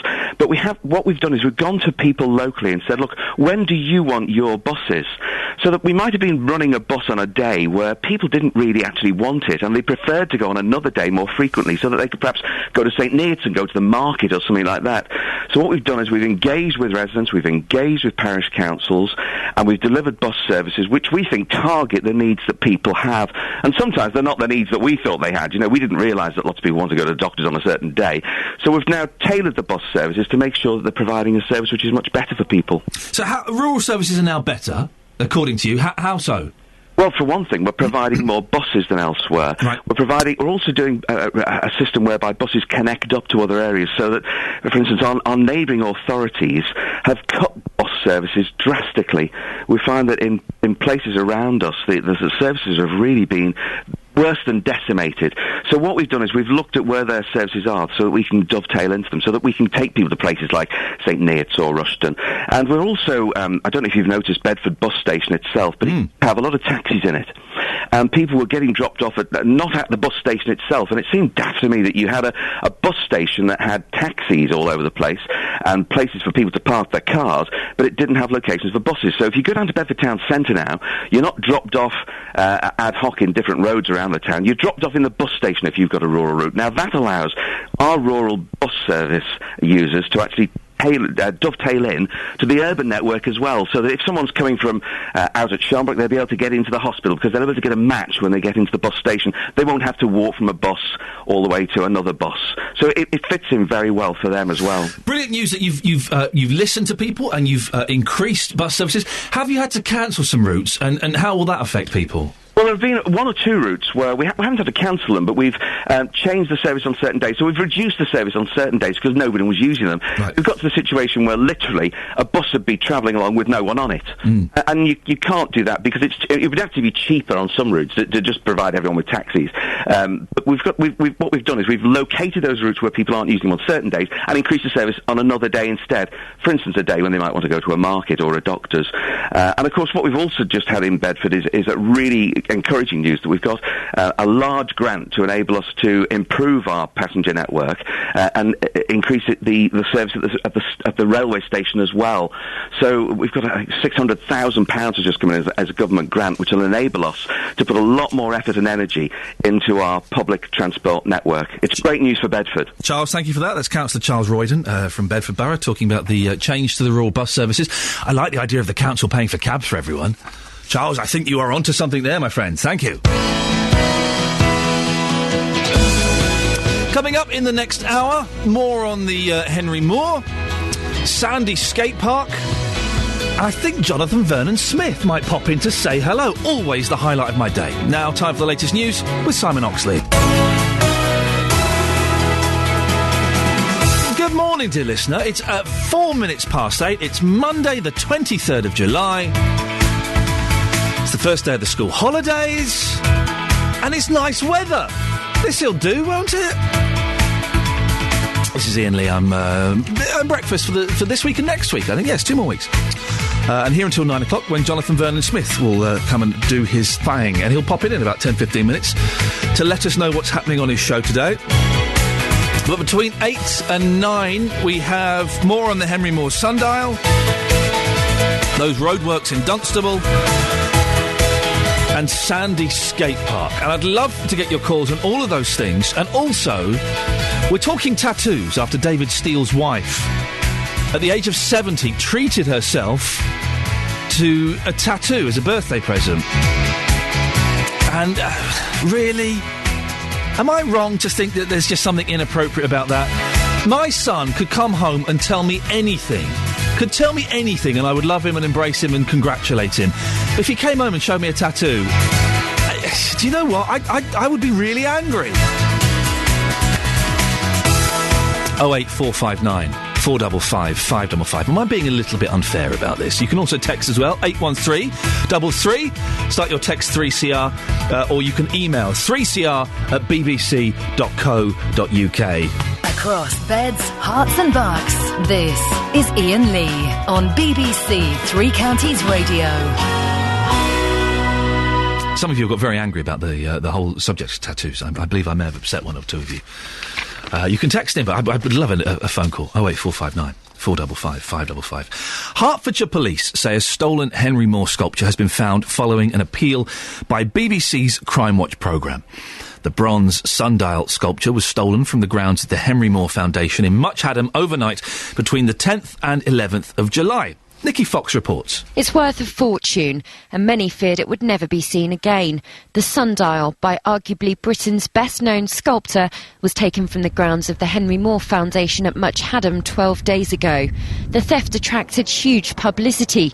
Hertfordshire police appealed for any information, but for a week there were no leads. Detectives are investigating the theft of a rare bronze sundial. On Thursday night, though, the case was featured on Crime Watch. And is worth about £500,000. There's two theories at the moment. One is that it's been stolen for its scrap value, and really it would be worth very little in scrap value, probably no more than £75. The Henry Moore Foundation are offering a reward of £25,000, and obviously what we want to do is we want to get the sundial back. Thanks, Paul. If you have any idea where that bronze sundial might be, or of course who took it, please call us. It's now emerged that shortly afterwards someone rang in with a tip-off. Police aren't saying exactly where they found the sculpture, but 3 young men from Stansted in Essex were arrested. We're absolutely thrilled to have it back, to have something back home again that's been missing for a couple of weeks. Well, it's just like having a long-lost relative come home again. The foundation hopes the case will now stimulate interest in finding another work stolen from Much Haddam. The £100,000 reward for finding reclining figure remains unclaimed after 7 years. 22-year-old Liam Hughes and 19-year-old Jason Parker, both from Stansted in Essex, face 2 counts of theft. They've been granted conditional bail and are due before magistrates in Stevenage on August the 3rd. A 22-year-old man who was also arrested was released without charge. Earlier on, I spoke to Dick Ellis. He is a private art investigator and used to work for New Scotland Yard's famed Art and Antique Squad. He praises programmes like Crime Watch when it comes to the recovery of stolen items. It has a very good track record, both for identifying people and stolen property. So it is one of the ways forward. What you have to do when you lose property like this, and the onus is on the owner or their insurers to make sure that the public at large are aware that these things have been stolen, part of the due diligence process. You can't expect people to know that something has been stolen unless you tell them. Just get as much information out there, photographs of your stolen property, not just garden statuary, obviously, but anything that you have stolen. Make sure it gets the widest publicity, because it makes it that much harder to pass on, and people can't say, oh, I didn't know it was stolen, if you've advertised it very fully. I'm old enough to remember the precursor to Crime Watch on ITV. Do you remember that? Police 5 with Shaw Taylor. I used to love that as a kid. Who remembers what Shaw Taylor's catchphrase was at the end of it? Do you remember? 81333. Start your text 3CR if you do remember that. Business owners are angry that they are losing money because people are purposefully avoiding Dunstable. It's due to the ongoing roadworks, the £1 million improvement scheme, which is also causing traffic chaos. The problem has got so bad that a meeting between traders was held to discuss ways in which to encourage more people into the town. Our reporter Justin Dealey is there this morning. Good morning, Justin. Hello, Ian. Yes, sunshine here in Dunstable, which is a bit of a miracle, but certainly lots of problems here with the traffic. The signs are up here saying business is open as usual. The roadworks, they're going to be taking place for 20 weeks. They started on the 25th of June. And the big issue, Ian, is the one-way system here as you go down Kingsway and Queensway. Now, normally, you could turn down Queensway from High Street North, but with this system in place for 20 weeks, you can't do that anymore. I spoke to a mole a few minutes ago from Queensway News, and he says that his business is down by 50%, so big numbers. And joining me live now is Tim Mulroney. Tim is the manager of Asda here in Dunstable. Now, Tim, you're saying the situation has improved with these roadworks in the last couple of weeks, but if we are to take business in the first 2 weeks of the roadworks, you lost thousands of pounds. How much exactly?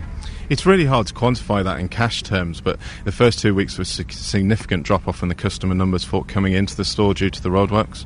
I mean, I've heard figures of around £100,000 a week. Is that fair to say? It's really hard to quantify that with the sales. Just looking at the weather over the last few weeks and the other things that have been going on in the country, it's hard to compare that like for like. But how can a business like yourself afford to lose thousands of pounds a week? Because you are losing an awful amount of money here. We can't. It can't continue. But unfortunately, the roadworks have been there. But the last 2 weeks, it has been an improvement with the flow of traffic in Dunstable.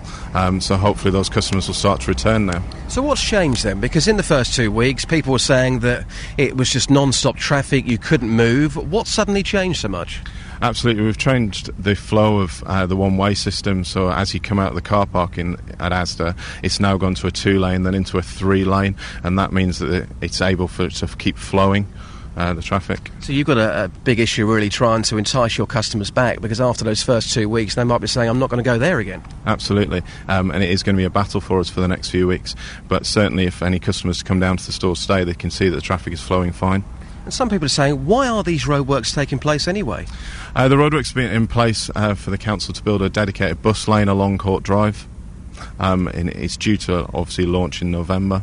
And how bad is traffic here normally? Forget the roadworks, before the roadworks, just how bad does it get here? I think everyone's aware that Dunstable's quite bad for traffic, certainly along the A5, and that then kind of blacks up into the rest of Dunstable, but traffic is a pain in Dunstable as it stands already. We've heard from local traders over here along this road saying it is a nightmare. They're losing up to 50% of their trade. You as a major trader in the UK also saying you're losing money. Just lastly, when these roadworks are finally out of the way in 20 weeks' time, is it going to be a nice journey through here?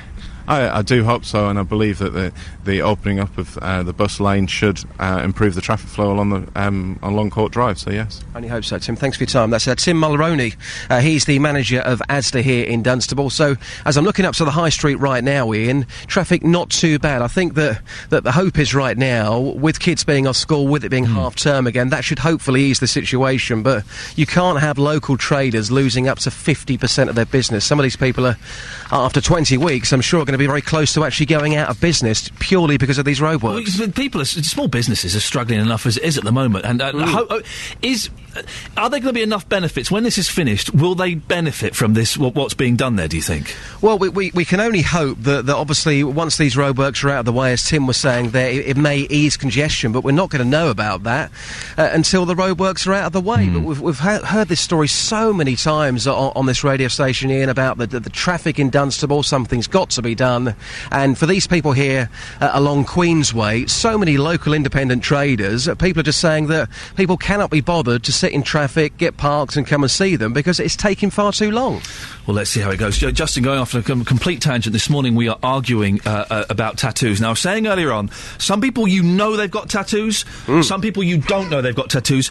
You're in the middle, Justin. I can't work out if you have or not. So I'm going to ask you, do you have any tats? Well, when I take my trousers down for you later on, Ian, I'll show you. No, I'm only joking. I haven't got any tattoos at all. When I was younger, I did want a tattoo, and then I kind of grew out of that phase. I've seen so many of my friends that have had tattoos that, looking long term, have started to regret that. I think they're kind of asking themselves, when I get older, my grandchild's going to say, "What's that on your arm?" And they're going to have to try and explain it. So some people I know have regretted them. Some people have had them taken off. So for me, it's a big no-no for the time being. Anyway. When you were younger and you were thinking of getting one, what were you sort of hankering towards? Oh, you're going to really laugh at this. It'll be a football one. I knew it. I saw Sean B once, who's got 100% blade on his arm, being a Sheffield United fan. He was having that one. I saw a friend of mine who had a huge Luton Town tattoo all the way down his arm, and it looked great. But the problem is, when you go away in the summer and you're walking down the beach and you've got a massive, great big Luton Town badge on your arm, people, unfortunately, are probably going to laugh at you. I don't want that anymore. Justin, we don't want people laughing at you either, Justin, so please, for goodness sakes, keep your trousers on at all times. Beds, Hearts and Bucks News. BBC Three Counties Radio. These are headlines this morning on Monday the 23rd of July on BBC Three Counties Radio. 2 men have been charged with the theft of a bronze sculpture by Henry Moore and a bronze plinth, both stolen from the Henry Moore Foundation in Hertfordshire earlier this month. The items were recovered by Hertfordshire Police following an appeal on BBC One's Crime Watch programme. A major new waste plant in Buckinghamshire is set to move a step closer today as councillors consider the recommendations to award the Energy from Waste contract. The planning application for the 300,000-tonne site at Great Moor near Calvert was approved in April. In sport, Bradley Wiggins has left Paris after his Tour de France victory to start preparing for the Olympics. Wiggins said he'll be back on his bike at a secret location later today. Full sports bulletin with Simon in 15 minutes. Have weather soon with Steve Weston. And coming up, our reporter will join us live from the US with the latest on the man arrested in connection with shootings at the premiere of the new Batman film. Good morning. I really do wish... there must be some way, Jonathan, that we can record the conversations we have off air and release them as an adults-only podcast or something. Because the stuff that is discussed, we only have 30 seconds, 45 seconds, but the stuff that is discussed really is top-notch. It really is. You're surprised because yesterday was the hottest day we've had all year, pretty much, and I was in a dark room in my house. I say doing some work. I'm building a really geeky website, so it's not work at all. Listening to all of your consumer hours from last week. I wasn't sure whether to be flattered or horrified. It's a little bit creepy. Well, no, I'm very flattered you were choosing to listen to me, but surely you should have been getting out there in the sun. You told me to get my lallies out. Get your lallies out, get your bikini on. What's a lally? Your legs. I would imagine you've got very pasty legs, have you? Horrible, bandy, pasty legs. Yeah, not nice at all. I don't like my legs. Very rarely will they, will my lallies come out. At least. Did you have a nice weekend? I had a lovely weekend, yes. I spent most of it sitting in a garden with a bottle of wine. I was going to say, are you drunk now? Because you're slightly more relaxed than you normally are. Has it carried over? Good for you. Good for you. Well done. No, I'm not drunk. No, of course he's not, dear listener. I apologise. What's on your show this morning? Coming up on the big phone in at 9, I'm asking, do you hope Bradley's win gets more of a cycling? Britain has a new sporting hero. His face is on the front of just about all of this morning's papers. He's Bradley Wiggins, the first British winner in the 109-year history of the Tour de France. He rode more than 2,000 miles over the past 3 weeks, but says he'll be back on his bike today to get ready for the Olympic road race on Saturday. Well, you were sat in a darkened room all weekend. Yes, I was. And you didn't notice how many people had suddenly decided to imitate Bradley Wiggins. I've never seen so many cyclists in my entire life as I did yesterday. Literally, the whole of... I drove through St Albans and I drove through Harpenden. You've never seen so much lycra in one small part of Hertfordshire, in just, a 20-minute stretch of the day. So much lycra. It would appear the Bradley Wiggins effect is bringing the cyclists out. But is that a good thing? From 9 this morning, do you hope Bradley's win will get more of a cycling? I'd love your view. 08459 455 555. Are you a cyclist? I would imagine you are. No? No, not at all. I'll grow the sideburns, but I won't get... I've got a bike... I bought about 4 years ago for my wife's birthday. I bought us some nice bikes, a pair of bikes. We used them 3 times. They're now down the side of the house, rusting. So, what a shame! Should have got a tandem. Can you imagine? You're not a cyclist, are you? No, good lord, no. Wouldn't do anything like that. Jonathan, shall we be listening at 9 o'clock? Will you? I would thank so much. Just being polite. Jonathan... I have to say it contractually. Jonathan Furlong-Smith will be on at 9 o'clock and is always worth a listen. We're talking about tattoos. And have we got do we have a caller on for the tattoos? Oh, no, maybe not. Maybe we'll come back. Well, sorry, I do apologise. We'll come back to that a little bit later on. I should have asked Jonathan if he's got any tattoos. I bet he's got loads. Oh my goodness, he's exposing his flesh to me. I bet he's got loads all down his back. If you've got a tattoo, could you give me a call and let me know? Because it really does strike me as rather odd, an odd thing to do. 08459 455 555. We will be coming to someone who's got lots of tattoos on their body at a rather unusual age as well. But before that, let's get the weather news now with Steve Weston. The man believed to be responsible for killing 12 people and injuring scores of others in a mass shooting at a Colorado cinema during a premiere of the latest Batman film will appear in court today. 24-year-old James Holmes has been held in solitary confinement for his own protection after being arrested on Friday. A major operation had to be carried out to make safe the flat that Holmes had been living in, which had been rigged with explosives and booby traps.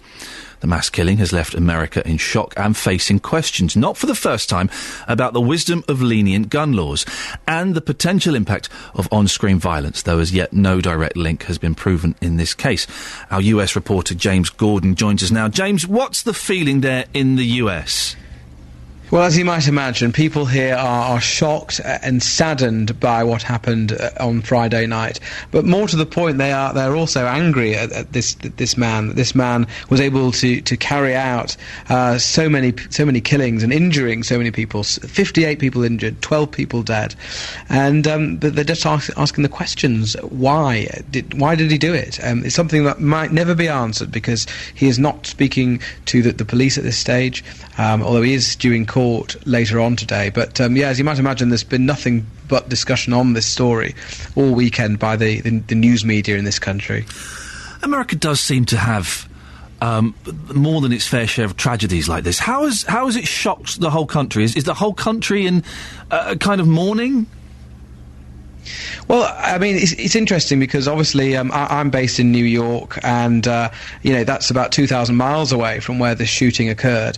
But people are discussing it, in the streets in the city. For example, the cinemas in New York over the weekend had police outside of them. Every single cinema in the city had cops. The NYPD were there, and whether or not that was just to reassure people or to act as a deterrent. Various national movie chains, movie theatre chains, banned people from coming in costume because obviously, this film was for Batman, and lots of people here that they like to dress up. Americans love to dress up, but they told people not to do that. So it has affected people, whether you like it or not. In many ways, I would say. Obama has been to visit the families of those killed, hasn't he? He has. He was in Aurora yesterday night. He met the survivors and the families of the victims when he visited the University of Colorado Hospital. He said that he shared hugs and tears, and he said that out of darkness, a brighter day is going to come. He said to the media afterwards that he confessed his words were inadequate. He felt inadequate just being there. But he said that his main task was to serve as a representative of the entire country. And he does tend to take on this role in times of crisis like this, times of sadness. He acts as the sort of nation's mourner-in-chief, and he's very effective at doing that. And he said that not only were hugs and tears shared, but also laughter too, as families recounted the lives of their loved ones. And what's the reaction been to the President's visit?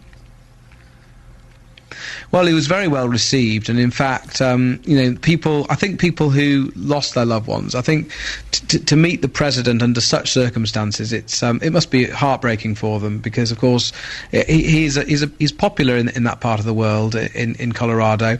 But either way, just under these kind of circumstances, I can't imagine it would have been much fun. But he is the kind of guy who knows what to say at the right time and to the right people. He has the common touch, and a bit like his predecessor George Bush, he always seems to know what to say, and it's not political campaigning. The campaigning for the general election has been suspended by both candidates over this weekend, but I think it will certainly do him no harm, the fact that he's been there so soon after this tragedy. As always after these things, James, that there is like a call to change the gun laws. America's never going to change the gun laws, is it? If someone came out as a presidential candidate and said we're going to tighten the laws on guns, they'd never get voted in, would they? Exactly. I mean, this is something that people in Britain don't often appreciate, but the gun lobby in this country are enormously powerful. They pull a lot of political weight. They donate millions of dollars to both campaigns, and particularly the Republican campaign. And as a result, it would be a very brave candidate indeed that would suggest tightening or restricting America's gun laws. And although this debate always seems to rear its head after an incident such as this, you can bet this time next week it will not be talked about. James, thank you very much. James Gordon there in the US talking about the killings at the weekend. And it's always, when it's so far away, even if it's, wherever it is, it's always quite abstract. I think I find it quite abstract. And then a few of the papers today, they've got pictures of all of the people that were killed. And when you see that, the actual human face, these smiling faces and their ages and things like that, it makes it very, very real, when you can put names and faces and ages to it. For some reason, it was the ages that upset me more than anything. Just seeing, that someone was 26, and someone was 31, and someone was 17. Terrible. This is BBC Three Counties. This is Iain Lee here until 9 o'clock. You can give me a call about any of the things that we're touching on this morning. 08459 455 555. Particularly keen to hear your stories about tattoos and what you're going to do over the summer holiday with your kids. We've got a text from Sarah on 81333, starting her text 3CR. I am just driving to work with clear roads after 10 minutes extra in bed. Schools are out and no traffic on the way to work. Bliss. Love the summer camp idea. Think it will be great for all children and well worth the money. That man obviously really cared and was enthusiastic. He was very enthusiastic, which is rare in these times. Let's get children out from behind their computers and TVs and back outside. Call 08459 455 555. 08459 455 555. BBC Three Counties Radio. Thank you, Simon. This is Iain Lee, here until 9 o'clock. Then Jonathan Vernon Smith will come in, and he's asking, are you more likely to get on your bike now because of Bradley Wiggins? That's not the exact question, but that's kind of a roundabout way of what he's asking. The cycling thing, it's hard work, isn't it? It looks like fun. I bought a bike for me and my wife a few years ago, and I thought we'll ride them home. It was exhausting. It's really hard on your legs and on your bum. You may be guessing from this that I'm a very, very lazy man, and you would be absolutely correct to assume that. If you've got tattoos as well, you've got 25 minutes to call in and tell me what tattoos you've got. Or if you're dead against them, 08459 455 555. Now, a major new waste plant in Buckinghamshire is set to move a step closer today as councillors consider the recommendation to award the energy from waste contract. The planning application for the 300,000-tonne site at Great Morning, Calvert, was approved in April. Our political reporter Paul Scoyne says more. Good morning, Paul. Morning, Ian. Paul, tell us about the incinerator. Well, it's to be built in Calvert, which is just the north of Aylesbury. They say it's going to process around 300,000 tonnes of waste a year, which can't be recycled. So this is your black bin liner waste, not recycling stuff. They'll also manage to power some homes from that. They're going to power electricity. It's going to make electricity for around 36,000 homes. The council and the people who've been putting this proposal together say it'll create around 40 jobs, and they'll also be able to process some of these the byproduct of this burning, if you like, all the minerals, all the good stuff, if you like, that comes out of the burning of this waste. They'll also process that. So that's the kind of proposal that's been accepted. It was accepted around in April, and today we get the decision, or the confirmation, if you like, on the people who are going to run it. And then once that decision has gone through, the operating group, if you like, they can start building. So what's this decision likely to mean then? Just we now start actually building it? Yeah, I mean, in some ways, this is just going to rubber stamp it. This is the council's cabinet. They're meeting today just to give that final confirmation, and we think it will be the group called, well, they were called Waste Recycling Group at the time of the application. They've now changed their name to FCC Environment UK, which is rather snappy. And always put the word environment in, you see. That's what these companies do. So you go, it must be green, lovely. Fine. I mean, they do argue that it is a much cleaner sort of form of waste regeneration, if you like. Since the days of the 70s and the 80s, where you had incinerators that literally just pumped black smoke out into the sky, the group say that this is far cleaner, and they cap the chimneys and they make it far less environmentally damaging. Protesters aren't necessarily, I think, convinced by that, but at the hearing when we heard the application go through, we even had the TV presenter Johnny Ball come along and speak in favour of this technology, saying that he couldn't believe that Britain was so far behind the rest of Europe when it comes to energy from waste sites is the official term. I think everyone will know them as incinerators. So I think what we'll see today is the cabinet decide, and it is recommended to do this, but they'll basically approve that FCC Environment UK will be the operators, and they then say they'll be able to start work on it later in the year, probably in the autumn. I'm guessing it's not going to be very popular. Well, you're right. I thought so. There have been lots of objections. There was a question on whether or not there was a need for it. because there's been approval for a bigger one of these sort of sites just in Bedfordshire, at the Rookery Pit site, just to the sort of southwest of Bedford. There's also a concern about the number of vehicles going to and from the site. There's an impact on the local area, which they say will ruin, this is what the local district council said, will ruin an urban and visually sort of quiet rural landscape. And there's also a concern that it's just not needed. The amount of waste that Bucks produces isn't anywhere near 300,000 tonnes at the moment. It's closer probably to about 200,000 tonnes. So they were saying that at the planning meetings they're going to have to buy waste in, but they have to effectively say to people, well, we'll have your waste.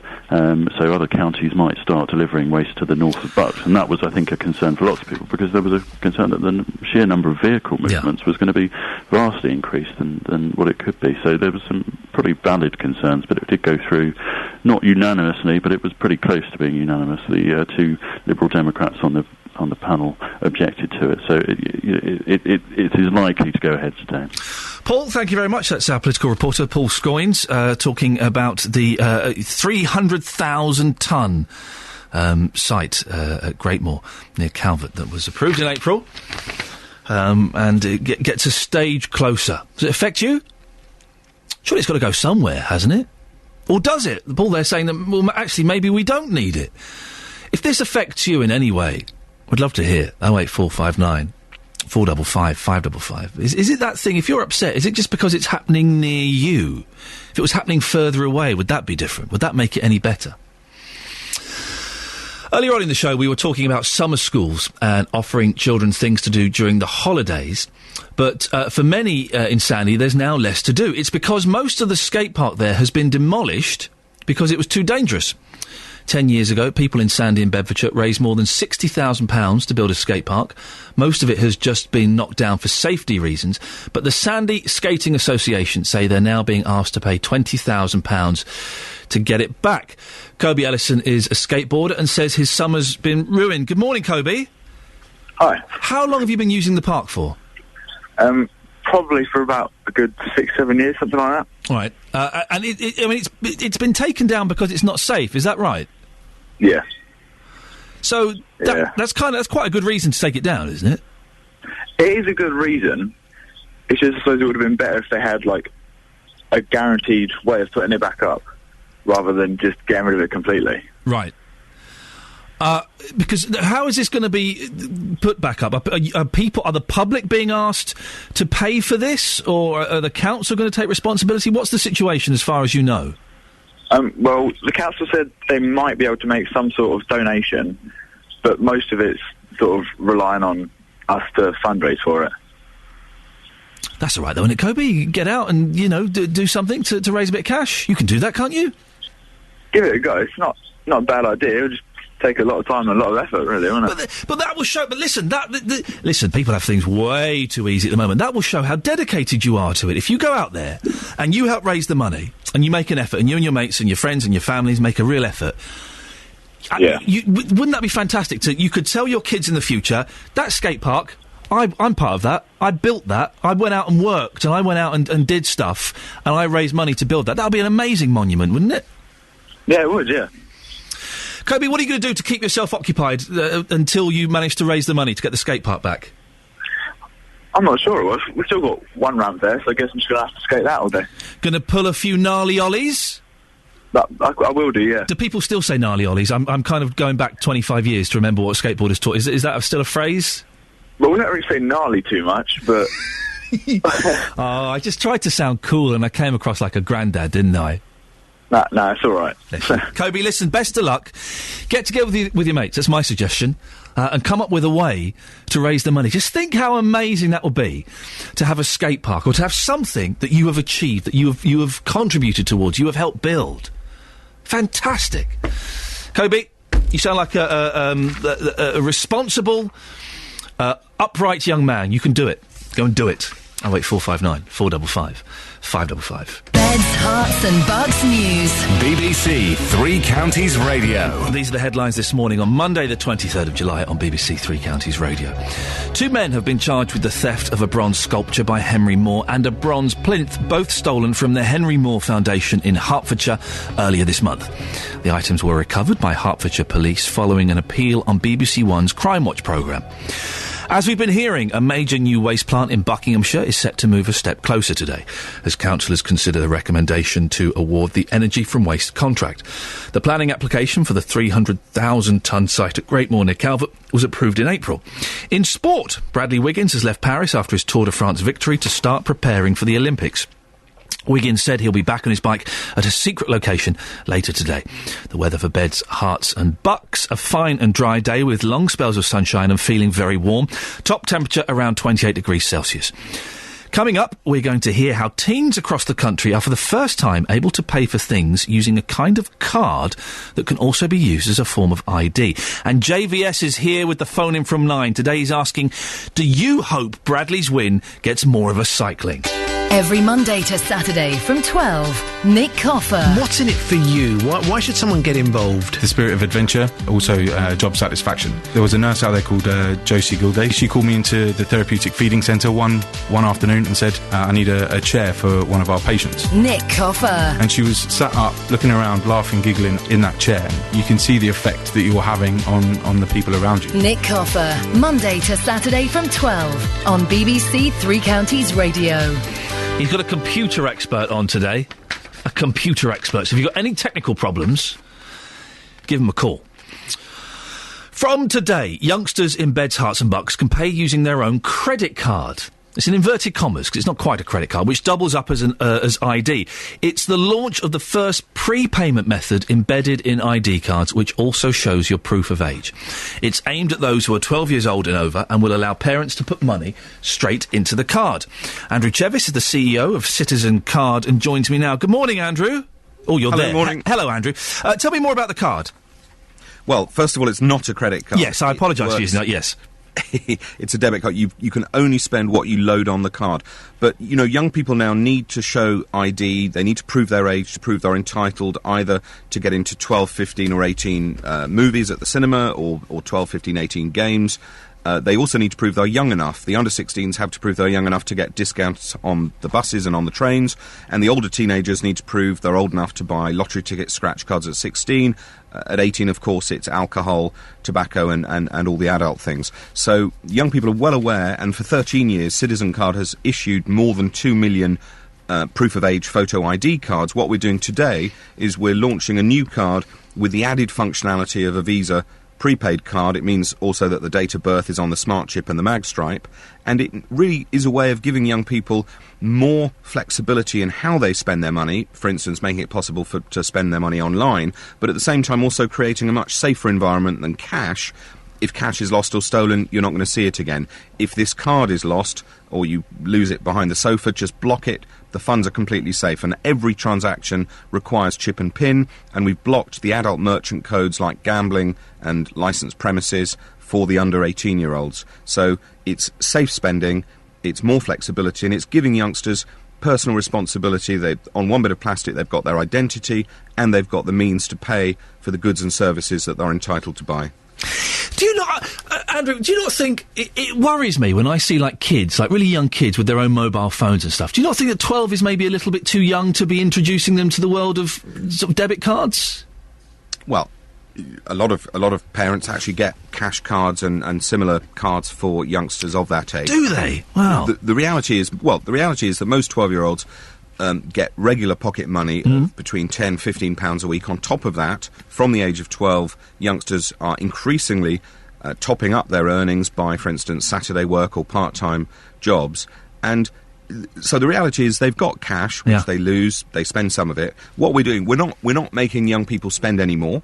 They can only spend what they've already got. But what we're doing is we're creating a safer environment and putting it into the modern world. And it's a reality. Young people have got, even the vast majority, 90% of 12-year-olds have got access to a mobile phone. And they're nearly all on top-up, right, pay-as-you-go rather than contract, for a very good reason. So they understand that. And really this is a pay-as-you-go card for young people, and they understand that, and we've had an endorsement from the government agency, the Personal Finance Education Group, precisely because this is about engendering a responsible attitude to managing money. It's actually a great step forward, and I will be getting a card for my own daughter this week.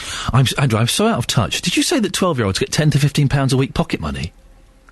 They 12 to 15-year-olds get on an average of, I think it's 11 or 12 Do they really? a week in terms of the money. Things have changed since. They have. I'm so out of touch. I was still thinking it's like £1.50, £2 if they do the washing up. Oh, God, blimey. How many of these cards are you expecting to be taken up? Well, in the last 13 years, Citizen Cards issued 2.2 million. We'll have to see. We continue to offer our existing card, which doesn't have the Visa prepay functionality, so this is an optional extra. If they want to, for the same money, £15, they can choose to get this card. But I would hope that if we're speaking again in a year's time, I can report on many successful sales in beds, bucks, and hearts. And how do you block it so they can't do naughty things like the gambling and things like that? Is it that you can deactivate it for certain things? Can you? Yeah. We distinguish between the over 18 card holders, who are obviously old enough to do what they want with their money, and the under 18 card holders, where we block what's called the Visa merchant codes, which means that simply any Visa merchant that's a gambling business or operates a licensed premises like a bar, club, restaurant, any car hire firm, any pawn shop, and various other adult products and services, where literally we physically prevent the card being used to buy those goods and services. And we also distinguish the age in the card number. The first 8 digits of the card number are different for under 18s to over 18s, so any website selling an age-restricted product can distinguish very easily between cardholders who are over 18 and under 18. But for the under 16s, there's the additional protection that it's the parent who must apply for the card, and the parent manages the account. They load the card, they go online, check the transactions, see what their son or daughter is doing with the card. Oh, so they can see what's going on. Andrew, listen, it sounds fascinating. I'm sure we'll talk again at some point to see how it's going on. Andrew Chevis, there is the CEO of Citizen Card. Thank you very much for that. Now, business owners are angry they're losing money because people are purposefully avoiding Dunstable. It's due to the ongoing roadworks, the £1 million improvement scheme, which is also causing traffic chaos. The problems got so bad that a meeting between traders was held to discuss ways in which to encourage more people into the town. Our reporter Justin Dealey is in Dunstable this morning. Good morning, Justin. Morning, Ian. Yeah, the situation not great here. People are losing a lot of money. We've heard about Dunstable before, having all sorts of problems with traffic, and these problems are not going away, Ian. So what's going to happen? How long is this going to go on for? It's going to go on for quite a while, isn't it? It's going to go on for 20 weeks. The roadworks here started on the 25th of June. The big problem is the one-way system. So at the moment I'm on Queensway. Normally you could turn off High Street North down Queensway. You can't do that anymore. So the one-way system causing all sorts of problems. We spoke to Queensway News earlier. Their trade is down by 50%. As for Asda, big superstore here in Dunstable, they lost anything up to £100,000 a week in the first 2 weeks of the roadworks. And I've also been talking to Michael Graham. He's from Casmix Cafe, and I asked him how much business he's lost since these roadworks started. We lost on average 30% a day. I mean, it was really difficult, but, we've gone through that and things seem to be a little bit better at the moment. So if things are better, are you still worried that people are staying away because they've had that negative experience and they're saying, well, for the next 20 weeks, I'm not going to give Dunstable a chance? Yes, without a doubt. I mean, we have a customer that come in that lives in Whipsnade, and they come in twice a week, visit the Asda Superstore, and they said that they're not coming back until the roadworks is finished. See, I find that fascinating. Looking along Queensway right now, it's pretty quiet, which is quite good, probably because it's half-term. That's certainly going to help, isn't it? Yeah, without a doubt. I mean, for the school holidays, the traffic does, gets less anyway. But it is better now. The traffic is improved, and that's the message we want to get out to people. So in 20 weeks' time, I'm being told it's going to look very, very pretty here, but will it improve the traffic situation? Are you convinced of that? I hope so. I mean, I hope we're doing all this work for, the better of the town. So let's hope that it does improve. I mean, we can only hope so. Just lastly, Ian was talking about noodles earlier on. He's in the studio. I'm surrounded by lots of food here and glamorous ladies. Talk to me about your delicious bacon sandwich. How good is it here? And let's make Ian very hungry and very jealous. Well, Ian, if you could hear the sizzling of the bacon now, we can put your 4 or 5 rashers of bacon in a nice thickly sliced bread or a lovely crispy baguette. and we can put some nice brown sauce on that for you. But bread if you're a red man. Just one problem. He's in the studio. I'll take that if you don't mind. Thanks so much for your time, and best of luck with all the roadworks out here. Thanks, Justin. There you go. That was Michael Graham from Casmick's Cafe. Now, one slight problem. I've been told that you're a vegetarian. Of course, we've not been working long together. Apparently, you're a veggie. There are two problems with this, Justin. First of all, is yes, I'm a vegetarian, and secondly, because you work for the BBC, it's illegal for you to eat that sandwich. So I'm hoping you hand it back before the Daily Mail get whiff of this. Well, unfortunately, it's already been consumed. No, I'm only joking. But to be serious for a second, yes. Michael there has got a great cafe, and as I look along Queensway right now, the traffic situation is actually very, very quiet. I think half-term has come at the right time for these traders. Hopefully, their business will pick up, and looking long-term here, when these roadworks are finished, again, we can only hope that the traffic situation in Dunstable improves. Justin, listen, we've got to move on because I want to fit a call in, but thank you very much. Always entertaining and informative. Justin Dealey there. And he brought up the thorny subject of brown sauce. Maybe we'll do that tomorrow. What is the point of brown sauce? I don't want to sound all negative, but brown sauce is disgusting. It's the tomato sauce all the way. Let's stop this nonsense because Jane in Aylesbury has called in. Good morning, Jane. Morning, Tim. Tattoos. I hate them. They are the worst thing ever invented. They are the worst thing ever invented, Yeah. Or everything in the world. They're awful. Why do you hate them so much, Jane? They, well, let's put it this way. When you see somebody with a tattoo, you can always tell they look a bit thuggish. The people who wear them look thuggish, and you just... They do. Yeah. I agree. What's the worst tattoo that you've ever seen? Oh, I don't know. The ones that go right down the arm, like the snakes and things like that. Yeah. I can understand the older generation being in the army, Navy, They didn't know any better. They didn't know any better, but to this day and age, it's like... That's exactly. It's hard to put it into words, and sometimes only a sound would. But some of them are very artistic, though, aren't they? Yeah. But can you imagine having that lot done? The pain must be excruciating. So don't numb it, as far as I know. And it just they look so thuggish, and the girls look like could be bully boys. You know, they come across as I'm better than you because I've got a tattoo, sort of thing. And they're not better than you, are they, Jane? No. They're not, Jane. I would not have one if you paid me a gazillion pounds. Oh, I'd get it done for a gazillion pounds. I'd have one for a gazillion pounds. I'd have a spider web on my face for a gazillion pounds. Jane, thank you very much for that. It's an interesting argument you put forward there. I will be back tomorrow at 6 o'clock, but do stick around now because it's Jonathan Vernon Smith. Getting beds, hearts and bugs talking. This is BBC Three Counties Radio.